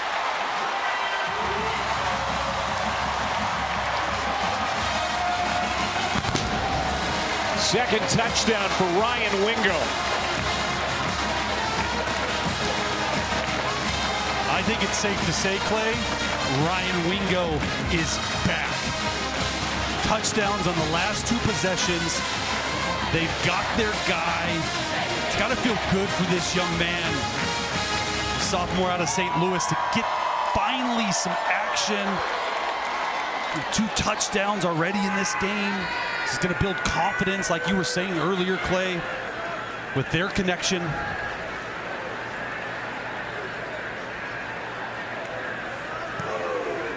Shipley's extra point, 4 plays, 25 yards in under a minute and a half. Wingo's second touchdown catch.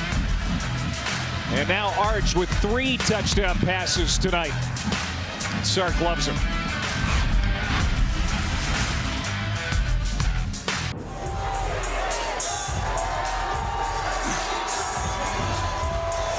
$45-0. As Arch Manning has completed his last 13 passes, which includes 3 touchdowns. The last 2 to Ryan Wingo. And this is a guy that is breathing a sigh of relief right now. Arch Manning, after a lot of criticism for his play over the first 3 weeks. Some of it deserved, but maybe some of it not, too. Yeah, it's still early in the year. He's still an early, like, starter-wise guy, right? You want to make sure that you don't overdo it, but he was definitely the lead on all the talk shows in the country this week, for sure. Texas, the preseason #1. Manning was the preseason Heisman favorite. The only team to make each of the last 2 college football playoffs. The expectations so high. And despite everything, all the goals for this team can still be met. Yeah, absolutely. I mean, look, the goal here at Texas is to win and play and college football playoff. They want to win national championships. Been to the last 2 college football playoffs, and play like that on offense. Never know. Hunter Watson fires to the sideline. That's complete on first down. I believe that's going to be a first down for Sam Houston. And that is a rare move of the chains for the Bearcats on one play. It has been a tough night against this Texas defense. Yeah, there's head coach Phil Longo, and he's trying to get some type of points on the board to avoid the goose egg, but the Texas defense is still rolling with some of their starters out there as well. A little over 10 minutes to go here in the third. Hunter Watson back after a shoulder injury that kept him out of the Hawaii game. Complete again. It's caught by Jerian Parker, his first touch tonight. The running backs for the Bearcats, a pickup of 5. You know, you and I were talking to Phil Longo this week, and of course Phil was offensive coordinator at Ole Miss for a time, and Shea Patterson was still the quarterback for the Rebs. He was recruiting Arch Manning back in those days. Offered him a scholarship too when he was in middle school. 7th grade, right? Look at that. That's how early you got to start with some of these star players. Anthony Hill wrapping up Watson. A couple yards, it's going to bring up third down. Yeah, and Longo, you know, quarterback whisper, this air raid, and hasn't gone their way this year. The defense has really struggled, giving up over 37 points in every single game this year, and you know, we'll look up for him. But Hunter Watson, just quarterback, I know he's coming back from injury, just really hasn't looked himself right. Texas defense has played well, but not the runner that I thought he would be tonight.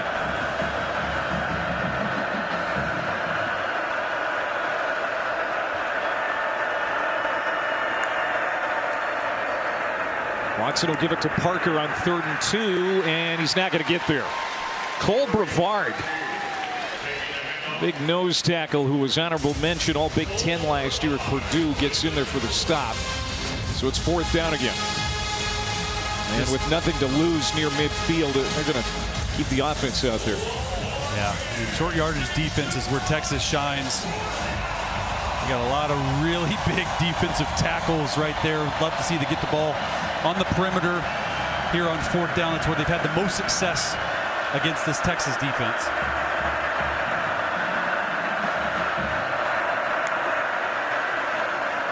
Oh my, hit in the backfield.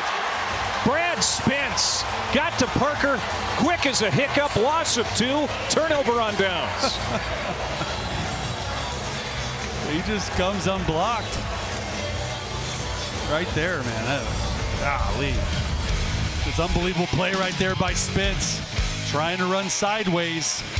Texas up 45-0.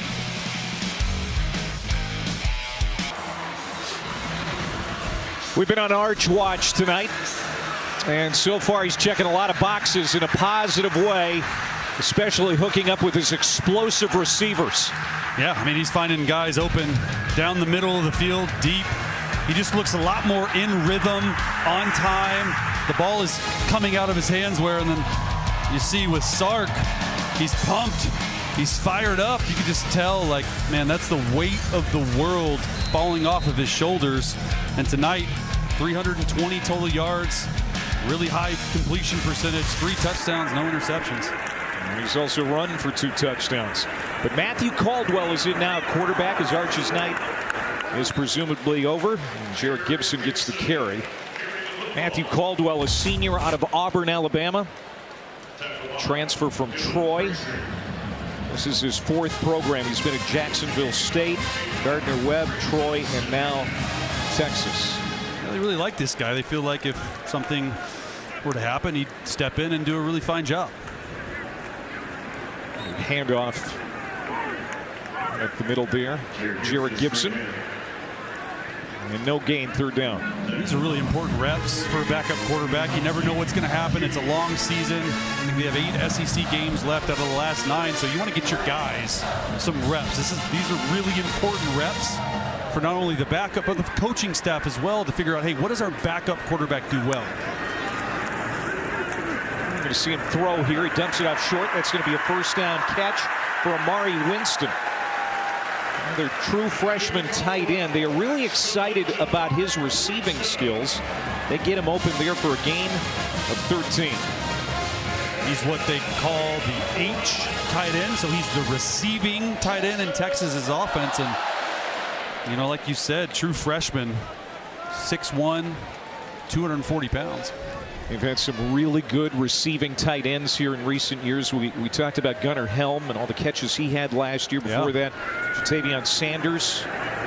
Both of those guys have gone on to bigger and better things in the NFL. Caldwell with that handoff. Gibson again. So we talked about the running back situation for Texas. Like mentioned before, Trey Wisner, C.J. Baxter, they're hoping to have healthy in time for the brunt of the SEC season. But what you've seen from Clark, Gibson, James Simon, well, they certainly have some depth at that position. Yeah, absolutely. And these guys are getting a really good opportunity to put it on tape. Last week they, according to coaches, missed some of their holes, and this week looks to be running more downhill. 2nd and 9. Bouncing out is Simon. Good vision, but he is chased down, stretched to the sideline. That's going to be a loss of 2. Caleb Holloway, the outside linebacker, making the stop. Here's another 3rd down coming up for Matthew Caldwell in this Texas offense, as Arch Manning has put in a really good night of work. And now the backup quarterback is in. Yeah, my favorite player, the backup quarterback. Let's see if they're going to let him sling the rock right here. Played 14 years in the NFL, primarily as a backup. Yeah. Not a bad gig. Yeah, healthy. Caldwell stands, throws, tipped, and incomplete. Oh, he had him open. Through the hands of Aaron Butler. Redshirt freshman receiver from California. 4th down. Oh, the throw had some hot sauce on it right there, Clay. They're running a double post concept. He's going to want that one back. A little bit of nerves, though, even though it's 45-0. Quick look at this play. A little bit behind them. They're running post in the middle, and Butler gets his hands on it, but it's not an accurate throw. 38-yard attempt for Shipley has been really solid this year.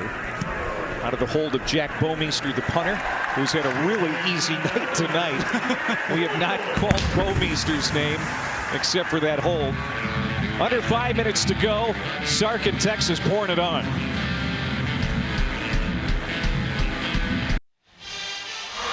Hollywood actor Glenn Powell here, a lifelong Texas fan, leading Texas fight moments ago. Listen to this, it'll give you chills.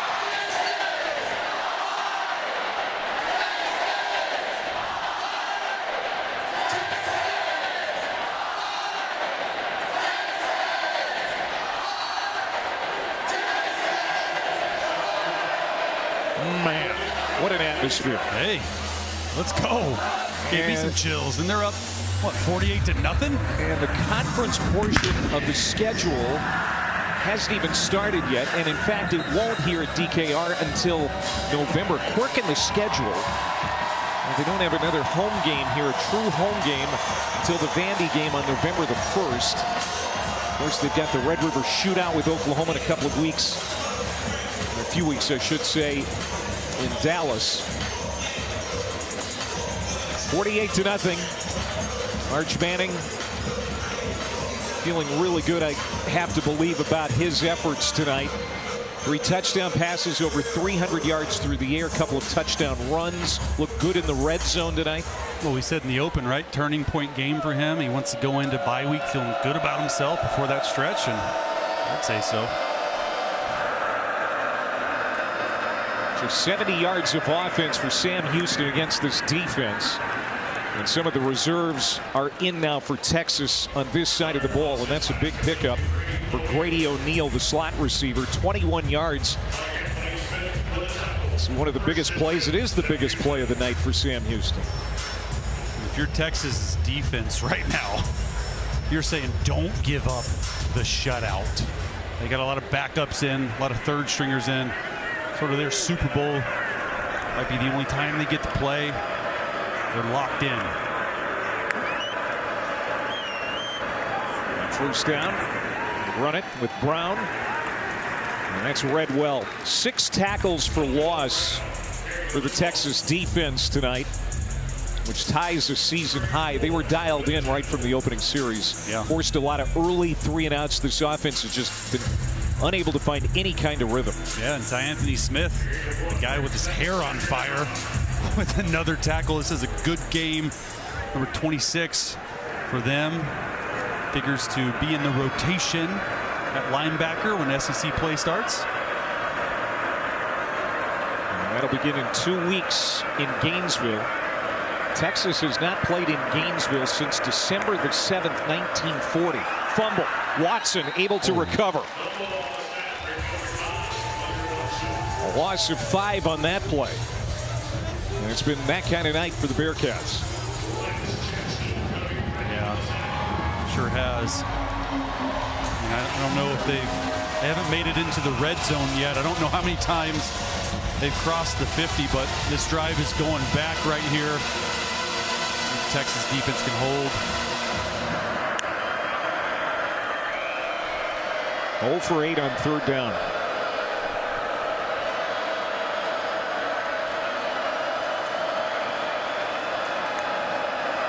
Horns rush 3, and they still flush Watson out of the pocket. He's going to try to run, gets to midfield and takes a shoulder on the sideline. And some words being exchanged on that sideline. Just like a borderline late hit there by Littleton. Yeah. But no flag. Could have gone either way. See Littleton just run him down. This is the guy I said reminds me of Earl Thomas. That's not a late hit. Still at a foot in bounds, and that's what you want to do on the sideline. If you can take a shot at the quarterback legally, do it. So Niblett back to return another punt. Here, 45-yard punt return earlier tonight. High end-over-end kick by Durand. And it's Moff. Niblett able to get it back on the high bounce inside the 10. Glenn Powell is here, and Tori's looking forward to this interview. Let's go down to Tori. right, guys, I'm down here with Texas fan Glenn Powell. Glenn, you went to the Ohio State game. Now you're at this one. What's the difference in the Texas team you've seen in those 2 games? It feels like a totally different team right now. You know, obviously we're here in Austin, Texas. I love the swagger. I love how Arch is going toe-to-toe with everyone out there. You can feel just a different energy in the stadium. You bring up Arch, and we have to talk about him. We've talked about him this entire broadcast. What are your thoughts on who he can be for Texas football? Look, at the end of the day, they have the physical prowess to take on anyone. And I think it's just a mental game at this point, and what's really been amazing to watch tonight, it's a great turning point for the Texas team. How about that connection with Ryan Wingo? 2 straight touchdowns to him. I think we'll see more of that this season. What do you think? Ryan Wingo down the straight all day, all season. I'm excited about it. Yeah, it's amazing to watch that connection. It was something I was really looking forward to in preseason, and now to watch it in action, it's like amazing to see. It's awesome. It's about to get real. Certainly a highlight of this game. Another highlight of this game, Arch Manning's rushing touchdown. That first one there kind of stared down a defender. Got a little bit of a reprimand from the refs, but what did you think of that play? Look, I got to say, I just produced a show with Peyton and Eli, who don't have legs, and to see Arch, who does, it's a great thing. It's satisfying for the whole world. Did you trash talk them a little bit about their nephew? Yeah, he's up there right now. Eli's up there right now. We've been talking it up the whole game. I love it. I love it. All right, you said that you live here in Austin and you're planning to come to more Texas games this season. So what is your prediction for how Texas pans out this year? Look, I mean, I've been a Texas fan my whole life. My grandparents went here, my parents went here, cousins, sisters. So it's like I've grown up a fan my whole life. There's a magic around this team. On both sides of the ball, I think everybody's really ready for something great. All right, 48-0 right now. What's the final score going to be? I think we keep this pace. It's going to get real ugly. I like it. Thanks so much, Glenn. Thank you. Appreciate it. Glenn Powell. Top Gun Maverick. Yeah. One of the best movies I've seen. Well, you know what? If he were going to write a script about the kind of game that Arch Manning needed to have here tonight, I think that the script would play out kind of like what we've seen here. Did he say Eli Manning? He's in the house. Was in the building? He's in the house, keeping a low profile, apparently. Yeah, you can't write a better script. Oh! Matthew Caldwell taking off. Great fake handoff. The backup quarterback on his feet. All the way to the 21-yard line. Matthew Caldwell, transferred in from Troy this year with the final play of the third quarter.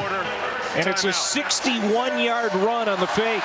Just a zone read right there and showing off his wheels. The backup quarterback, Matthew Caldwell, he impressed some people with that run. I didn't think he was going to make it. Glenn Powell loves it.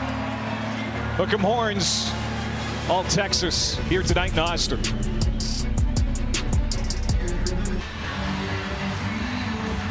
This drone show here at DKR is fantastic.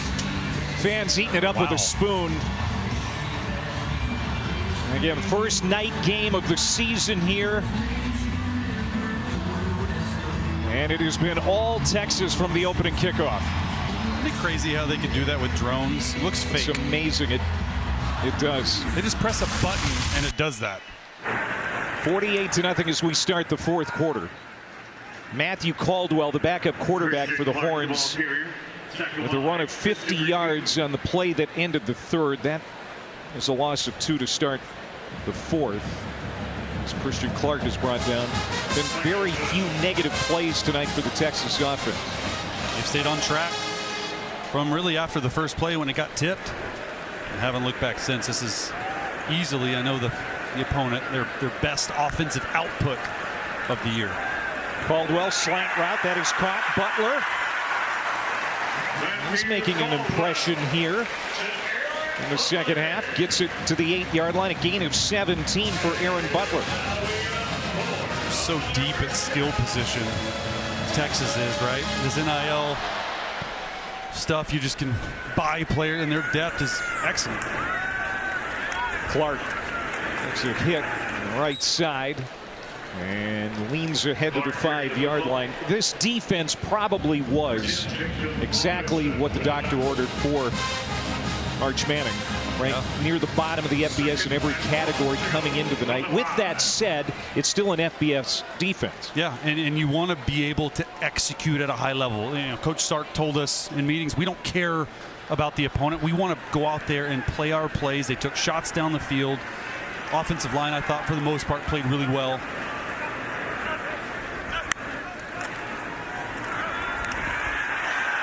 Touchdown, Texas. Christian Clark. That's got to feel good for Clark, making his way back from a torn Achilles. He had last year, kept him out of the entire season. He suffered that injury in training camp.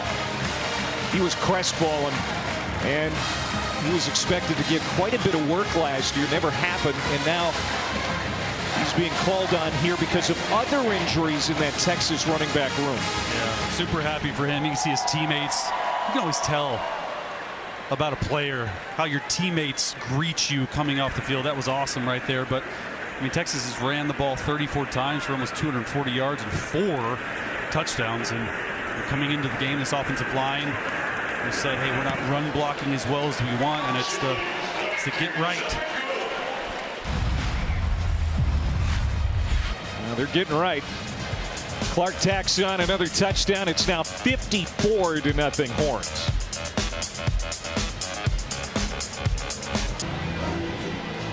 Some of the best mariachi music in the world north of the border.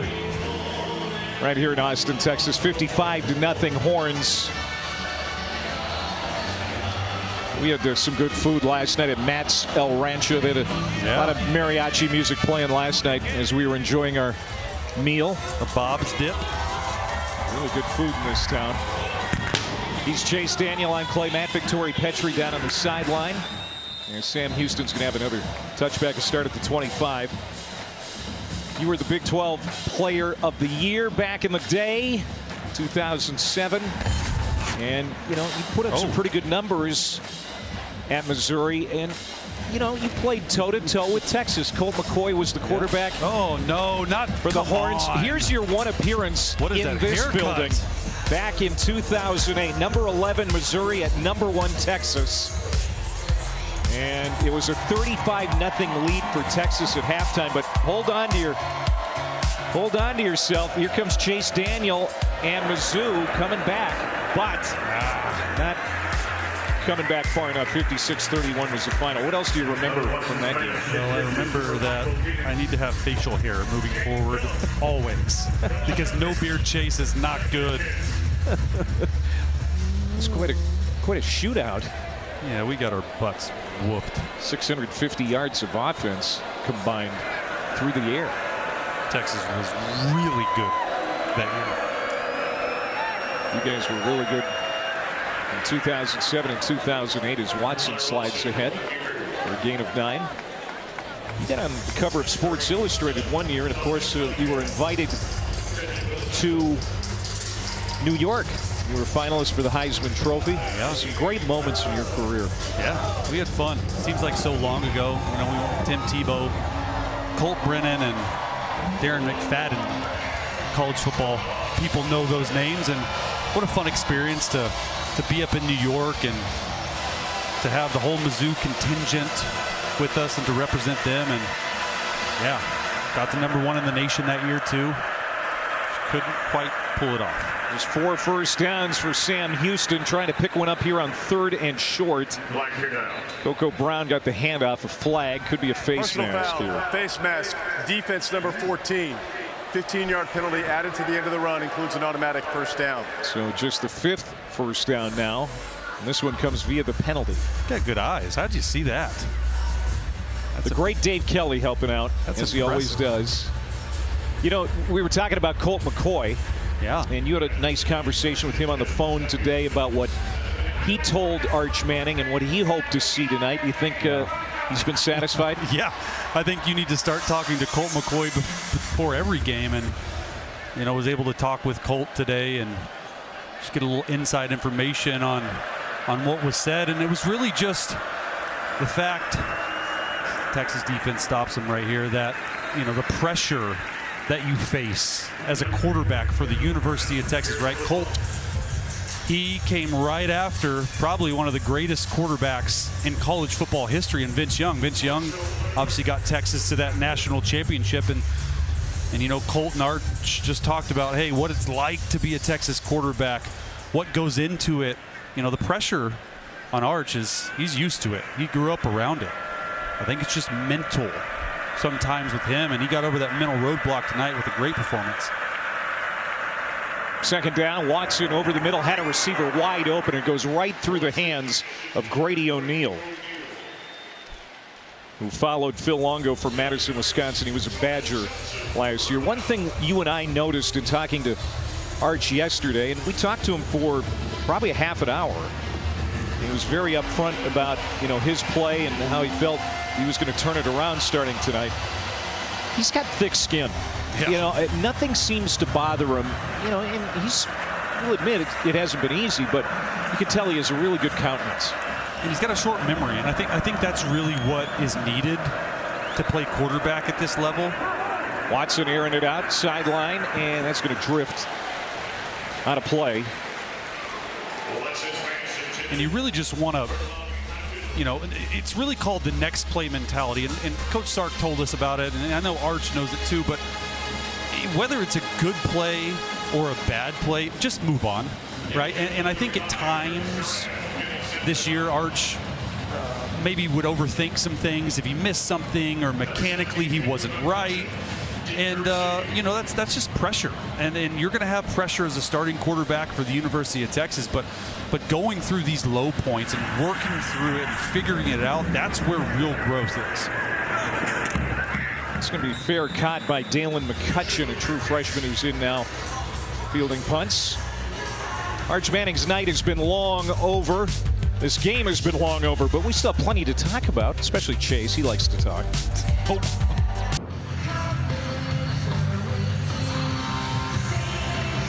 Welcome back to Austin. Hey guys, I've been down here on the field all game, and now it is time for Bevo to get a little bit of a treat for the Longhorns' hard work. He's getting his new favorite treat, watermelon. They just figured out that Bevo loves watermelon, and every time they bring it out, he is just absolutely waiting for them to feed it to him. It's been a good night for him. Tori, bring some of that up here for Chase. He's been dehydrated since the opening kickoff. He's been complaining about the heat and humidity up here.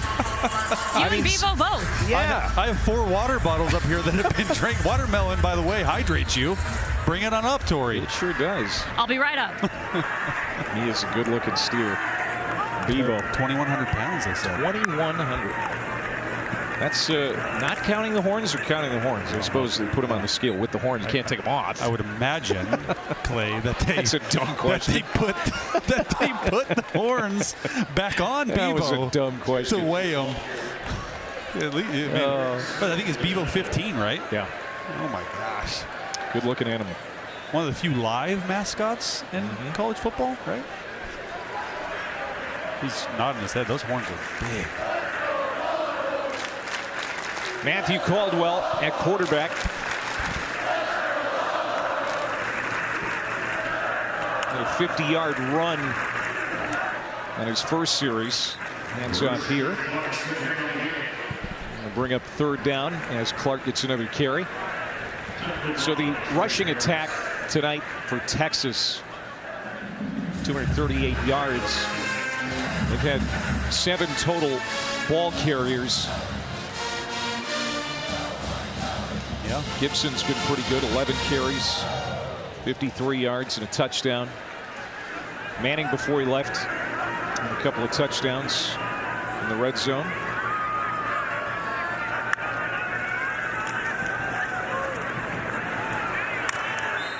Jamie French, 4-star recruit in the class of 2025 with his first catch tonight.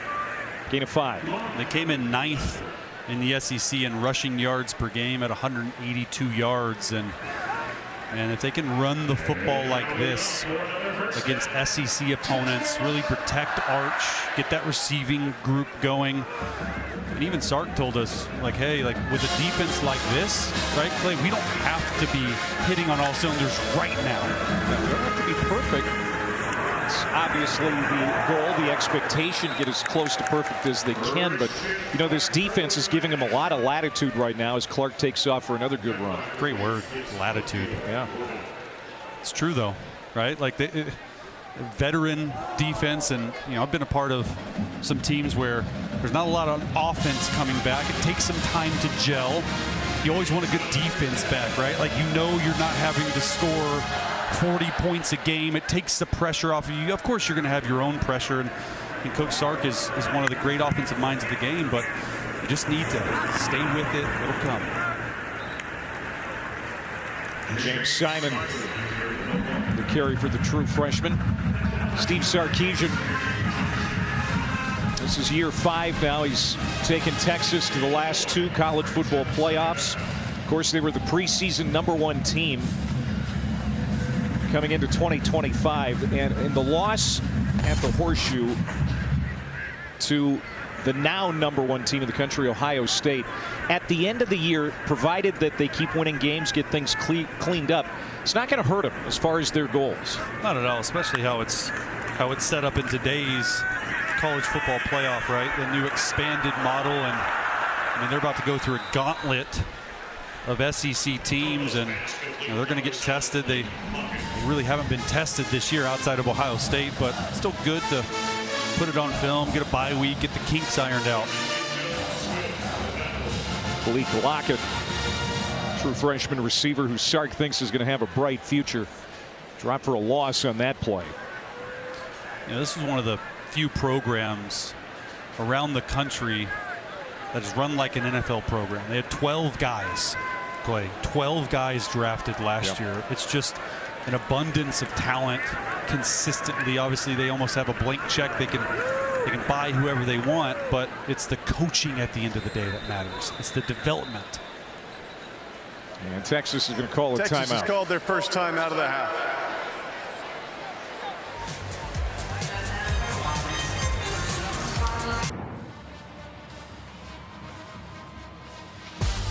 Elsewhere in the SEC today and tonight, Miami, #4 in the country, leading Florida with about 4 minutes to go in that game. It's 19-7 right now.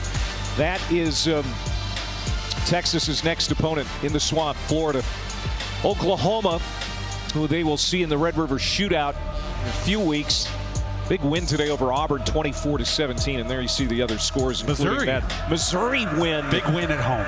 Fighting Tigers. Sellers was playing. Fighting Chase Daniels. Deep shot. And it's going to land incomplete for Caldwell. And it's 4th down. And 9 consecutive scoring drives tonight for Texas. That streak ends now. Wow. As they're going to run the punting unit out. Here's the Texas schedule. We talk about Florida. We talk about Oklahoma. John Mateer looked pretty good again today. Then at Kentucky, at Mississippi State.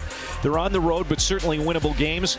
They're back home here at DKR for their next home game, their next true home game, November 1st. They don't play here at all in October. Yeah. And then the schedule pretty daunting in November. Florida, really good defense, only giving up 4 touchdowns all year long. And then Mateer, the quarterback for Oklahoma, sort of a Heisman hopeful. So 2 really tough games after this bye week. We'll know a lot more about Arch and this defense and how they're going to be playing, you know, because they're getting to the teeth of the schedule quickly.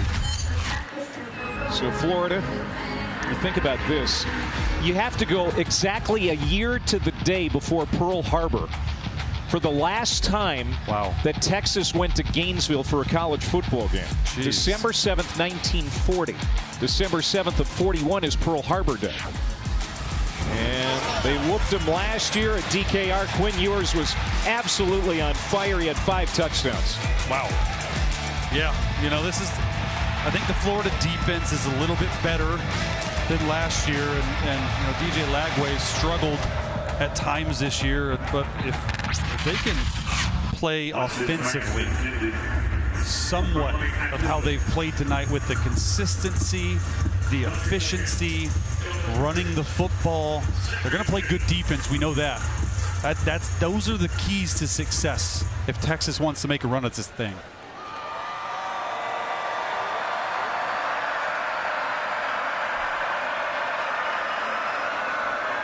Just 106 yards of total offense for Sam Houston. And Watson is going to be sacked. Lance Jackson, another true freshman. You talk about young talent. That is the third sack tonight for the Horns defense. I mean, they've got it in droves. It's almost an embarrassment of riches as far as true freshman talent on this roster. They have 4 true freshmen on the defensive side of the ball that play a lot of snaps, right? Grayson Littleton, I think, has got a chance to be really good, but Lance Jackson, he's 6'5", 254. I mean, they just throw these guys left and right. Texarkana. So Texas will get it back. Chance to run out the clock.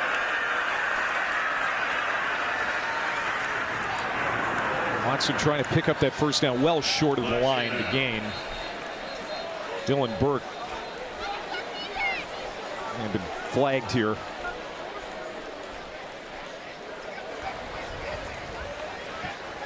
Personal foul, offense number 85, illegal blindside block. 15-yard penalty from the spot of the foul. Remains third down. Dylan Burke, true freshman tight end.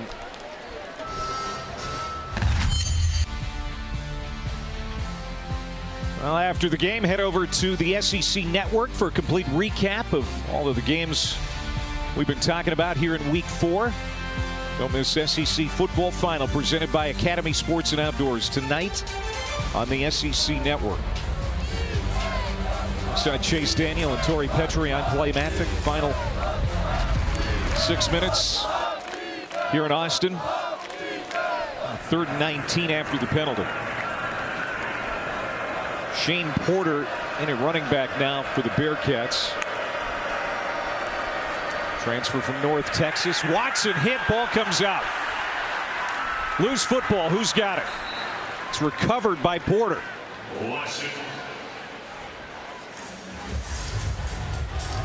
Well, that is one thing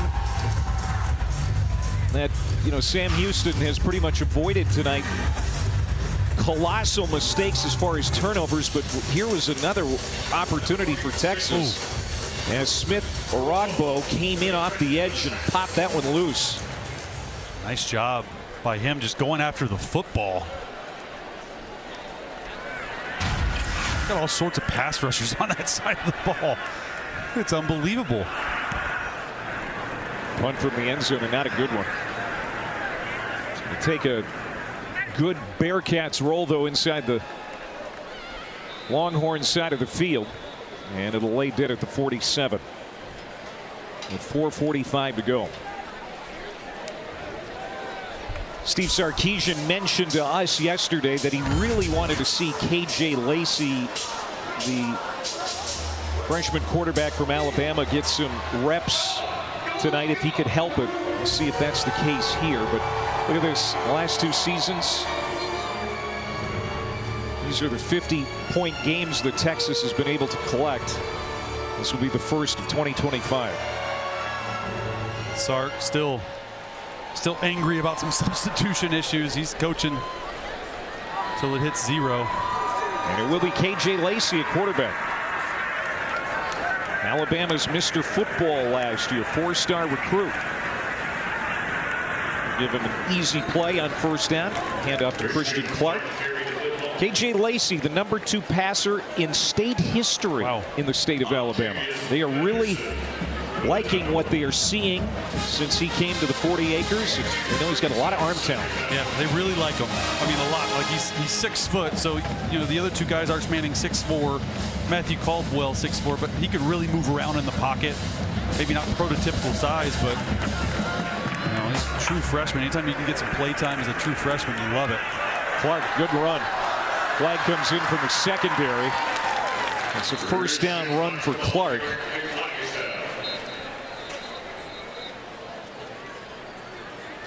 And a man is down. Holding, offense number 35. 10-yard penalty from the spot of the foul. Repeat second down. So the play is going to come back. And a man down here for Sam Houston. And in a game like this late, you really hate to see somebody down on the field, and that's the case here for the Bearcats. Trying to get an ID.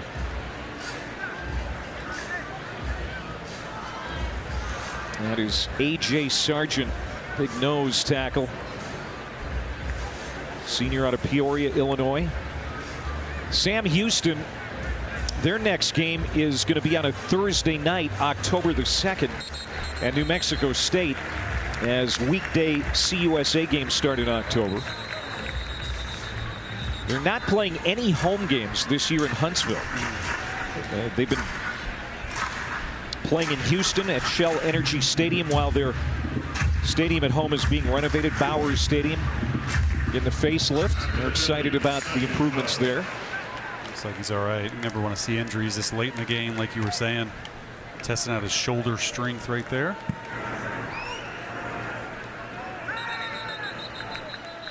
And this is going to be a false start. False this start. tends to happen. Offense number 7. 5-yard penalty.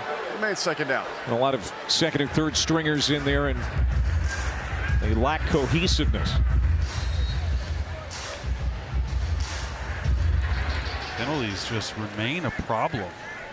Came in last, or worse in the FBS and penalty yard differential. And cleaning some of this stuff up. Another run for Clark. Overall, the offensive line, I think we have to go back to the first half, what you saw before halftime from the O-line for Texas tonight, to give an accurate assessment, because that's when the game was still being, contested. O-line coach, offensive coordinator Kyle Flood, he was looking for cleaner play. He was looking for more push up front. Do you think Texas saw that tonight? Yeah, absolutely, in the run game. And I think coming in, just studying it, that's sort of where they struggled. Nice throw. Lacey, a bullet. And that's sort of where they struggled coming into the game. Right, Arch Manning was only sacked 2 times coming into this game, and I don't know if he was sacked 1 time only tonight, so 3 times on the year. But watching it on film, the pass pro's there, and they want to be able to grind it out. Sark doesn't love to run the football. He'd rather throw it, but this year he's taken on the approach with an inexperienced offensive line, an inexperienced quarterback, and Arch to just take some pressure off of them. And those big uglies up front, when they hear run, man, they're excited about it. So I thought run blocking, they were great. Oh my. Another penalty. Delay game. Offense. 5-yard penalty. Remains 4th down. This is the kind of stuff, Clay, it's going to drive Coach Sarkisian wildly angry. It's going to keep him up at night, even though in a 55-0 blowout. The small details. He told us the small details are what matters. Jack Bomeister, who could have sat most of this game in a rocking chair on the sideline, punting for the 2nd time in 2 consecutive series. Where do you come up with this stuff? Drops it inside the 5, and it's going to bounce into the end zone. Bomeister has a very strong leg. Transfer from Utah. Well, get all of ESPN college football in one place with the all-new ESPN app. Unlock with the ESPN Unlimited plan or log in with your TV provider. He's Chase Daniel. I'm Clay Matt. Victoria Petrie's been on the sideline watching Bevo scarf down watermelon. She never brought it up here. No, she didn't. Man, we had a good eating time here in Austin the last couple of days. We went to Terry Black's Barbecue yesterday for lunch, and then Matt's El Rancho for dinner. I'm gonna have to get some antacid before I go to the airport in the morning. You mean all that cheese dip you ate? Yeah, I did a pretty good number. We hit the spots though, didn't we? It was a good day. Austin. Yesterday. My sister went to UT. I spent a lot of time here as a kid. I don't remember them having that good of food. It's fantastic. Trying to throw on the run. Watson and gets bumped there after he slides down, but they're not going to throw the flag, and that's a good thing. 2-minute timeout. This is the 2-minute timeout of the 2nd half. We'll be back in a minute. The College Football Playoff begins December 19th and concludes with the National Championship January 19th on ESPN. Texas has played for that championship the last 2 years, making each of the last 2 college football playoffs. And advancing to the semifinals. Texas ready to go to 3-1. Minute 59 left. Watson drops it off in the flat. That is caught. And just a 1-yard gain as this defense has been outstanding tonight. Raphael Lawton makes that catch. But Texas has allowed 108 yards of offense tonight. The lowest amount of yards allowed under Steve Sarkisian. 111 yards against ULM last year. Oh. So they have a chance to do better than that tonight. In a couple of plays probably. Stop right here.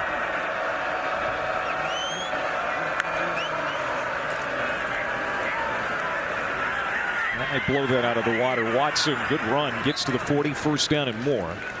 Hunter Watson tonight, 13 of 24 passing, 86 yards. The pass game pretty much non-existent beyond 5 yards. A lot of stuff to the flat, screen passes, but just nothing downfield for Sam Houston. Yeah, it's just Texas just playing bully ball, just manning up across the board, saying we're better than you. It's been a tough go tonight for Sam Houston. And that's incomplete. Smith-Mack, the intended receiver. Conference USA, Sam Houston competes in that league. Delaware and Missouri State joining that conference this season, moving to the FBS. UTEP, who Texas played last week, leaving for the Mountain West next year as Conference USA continues to get redone. Sam Houston hoping to get through this non-conference schedule and have better luck once league play gets underway in earnest. And that's going to be a loss.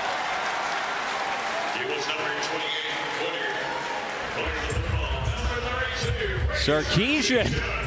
Brady Sarkisian. Hey, let's go. That'll make Sark happy. The boy getting in for a loss. Yeah. Look at him. Look at him. They're putting Sark on the Jumbotron. Oh, Dad loves it, man. That's the 9th tackle for loss for Texas tonight. We didn't have Brady on our depth chart. We had to look to the roster.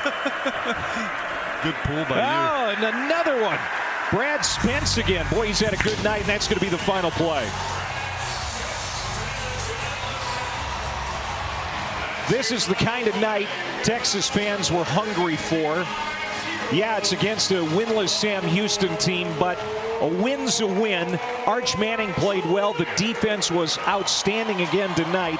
And Steve Sarkisian and the boys will go into the bye week 3-1 and get ready for SEC play. Yeah, the story of the night, without a doubt, is Arch Manning right here.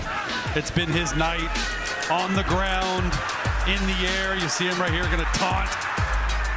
Got that swagger about him, moving up in the pocket right here. Nice pocket movement, nice throw to his tight end, and then he's just fired up. Like, you just see the rhythm, and then this one I thought was his best throw of the year. Just an absolute bullet between two defenders on the run to Moore Jr., and then he's getting into the end zone again. 5 total touchdowns on the night to Arch, and here it is to Wingo as well. I mean, this was an absolute dime. Drop it down the chimney. Presents from Santa Claus, and there, Arch Manning.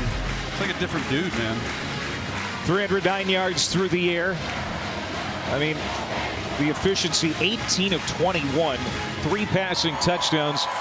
Also ran for a couple of touchdowns. He looked much more confident, especially in the red zone. Let's go down to Torrey.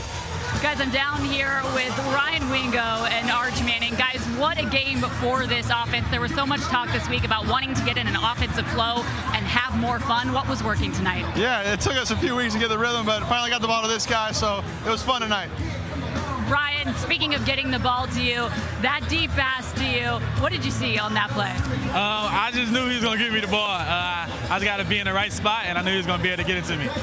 Arch, we talked so much this week about how you wanted to get this guy involved and how important that would be tonight. What kind of confidence does that give you when you finally get him involved? Yeah, I know the type of playmaker he is. Just got to get him the ball and let him get to work. We saw a lot of motion from you tonight. Why did that come out tonight? I don't know, I think it was a little built-up frustration, so it was kind of fun to let it out. Speaking of fun, you wanted to have more fun this week. How did you feel on the field? Felt great. It felt like we had a lot of fun as an offense and as a team in general, so got to keep it going into Florida. Ryan, you head into a bye week now. What kind of confidence does it give you guys to be able to end this first couple weeks of the season on a win, on a dominant performance as you head into your bye before SEC play? Yeah, I think we got to keep stacking. Everybody get their bodies right, and then go into Florida with the same mindset we had coming into this week. I got to ask you about this guy's emotion tonight. What did it mean to you guys as teammates to see him have that? Yeah, I think, like I said, he our leader. So whenever he got that juice, got that, like you said, that emotion, it give it to all of us. And I feel like y'all kind of got to see that today. Thank you guys so much. Thank you so much. Have a good one. Thanks, Story.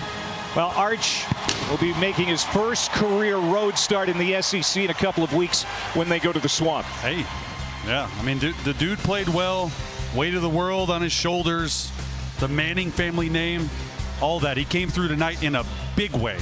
55-0, Texas over Sam Houston. For Chase Daniel, Tori Petrie, and our entire SEC Network college football team, I'm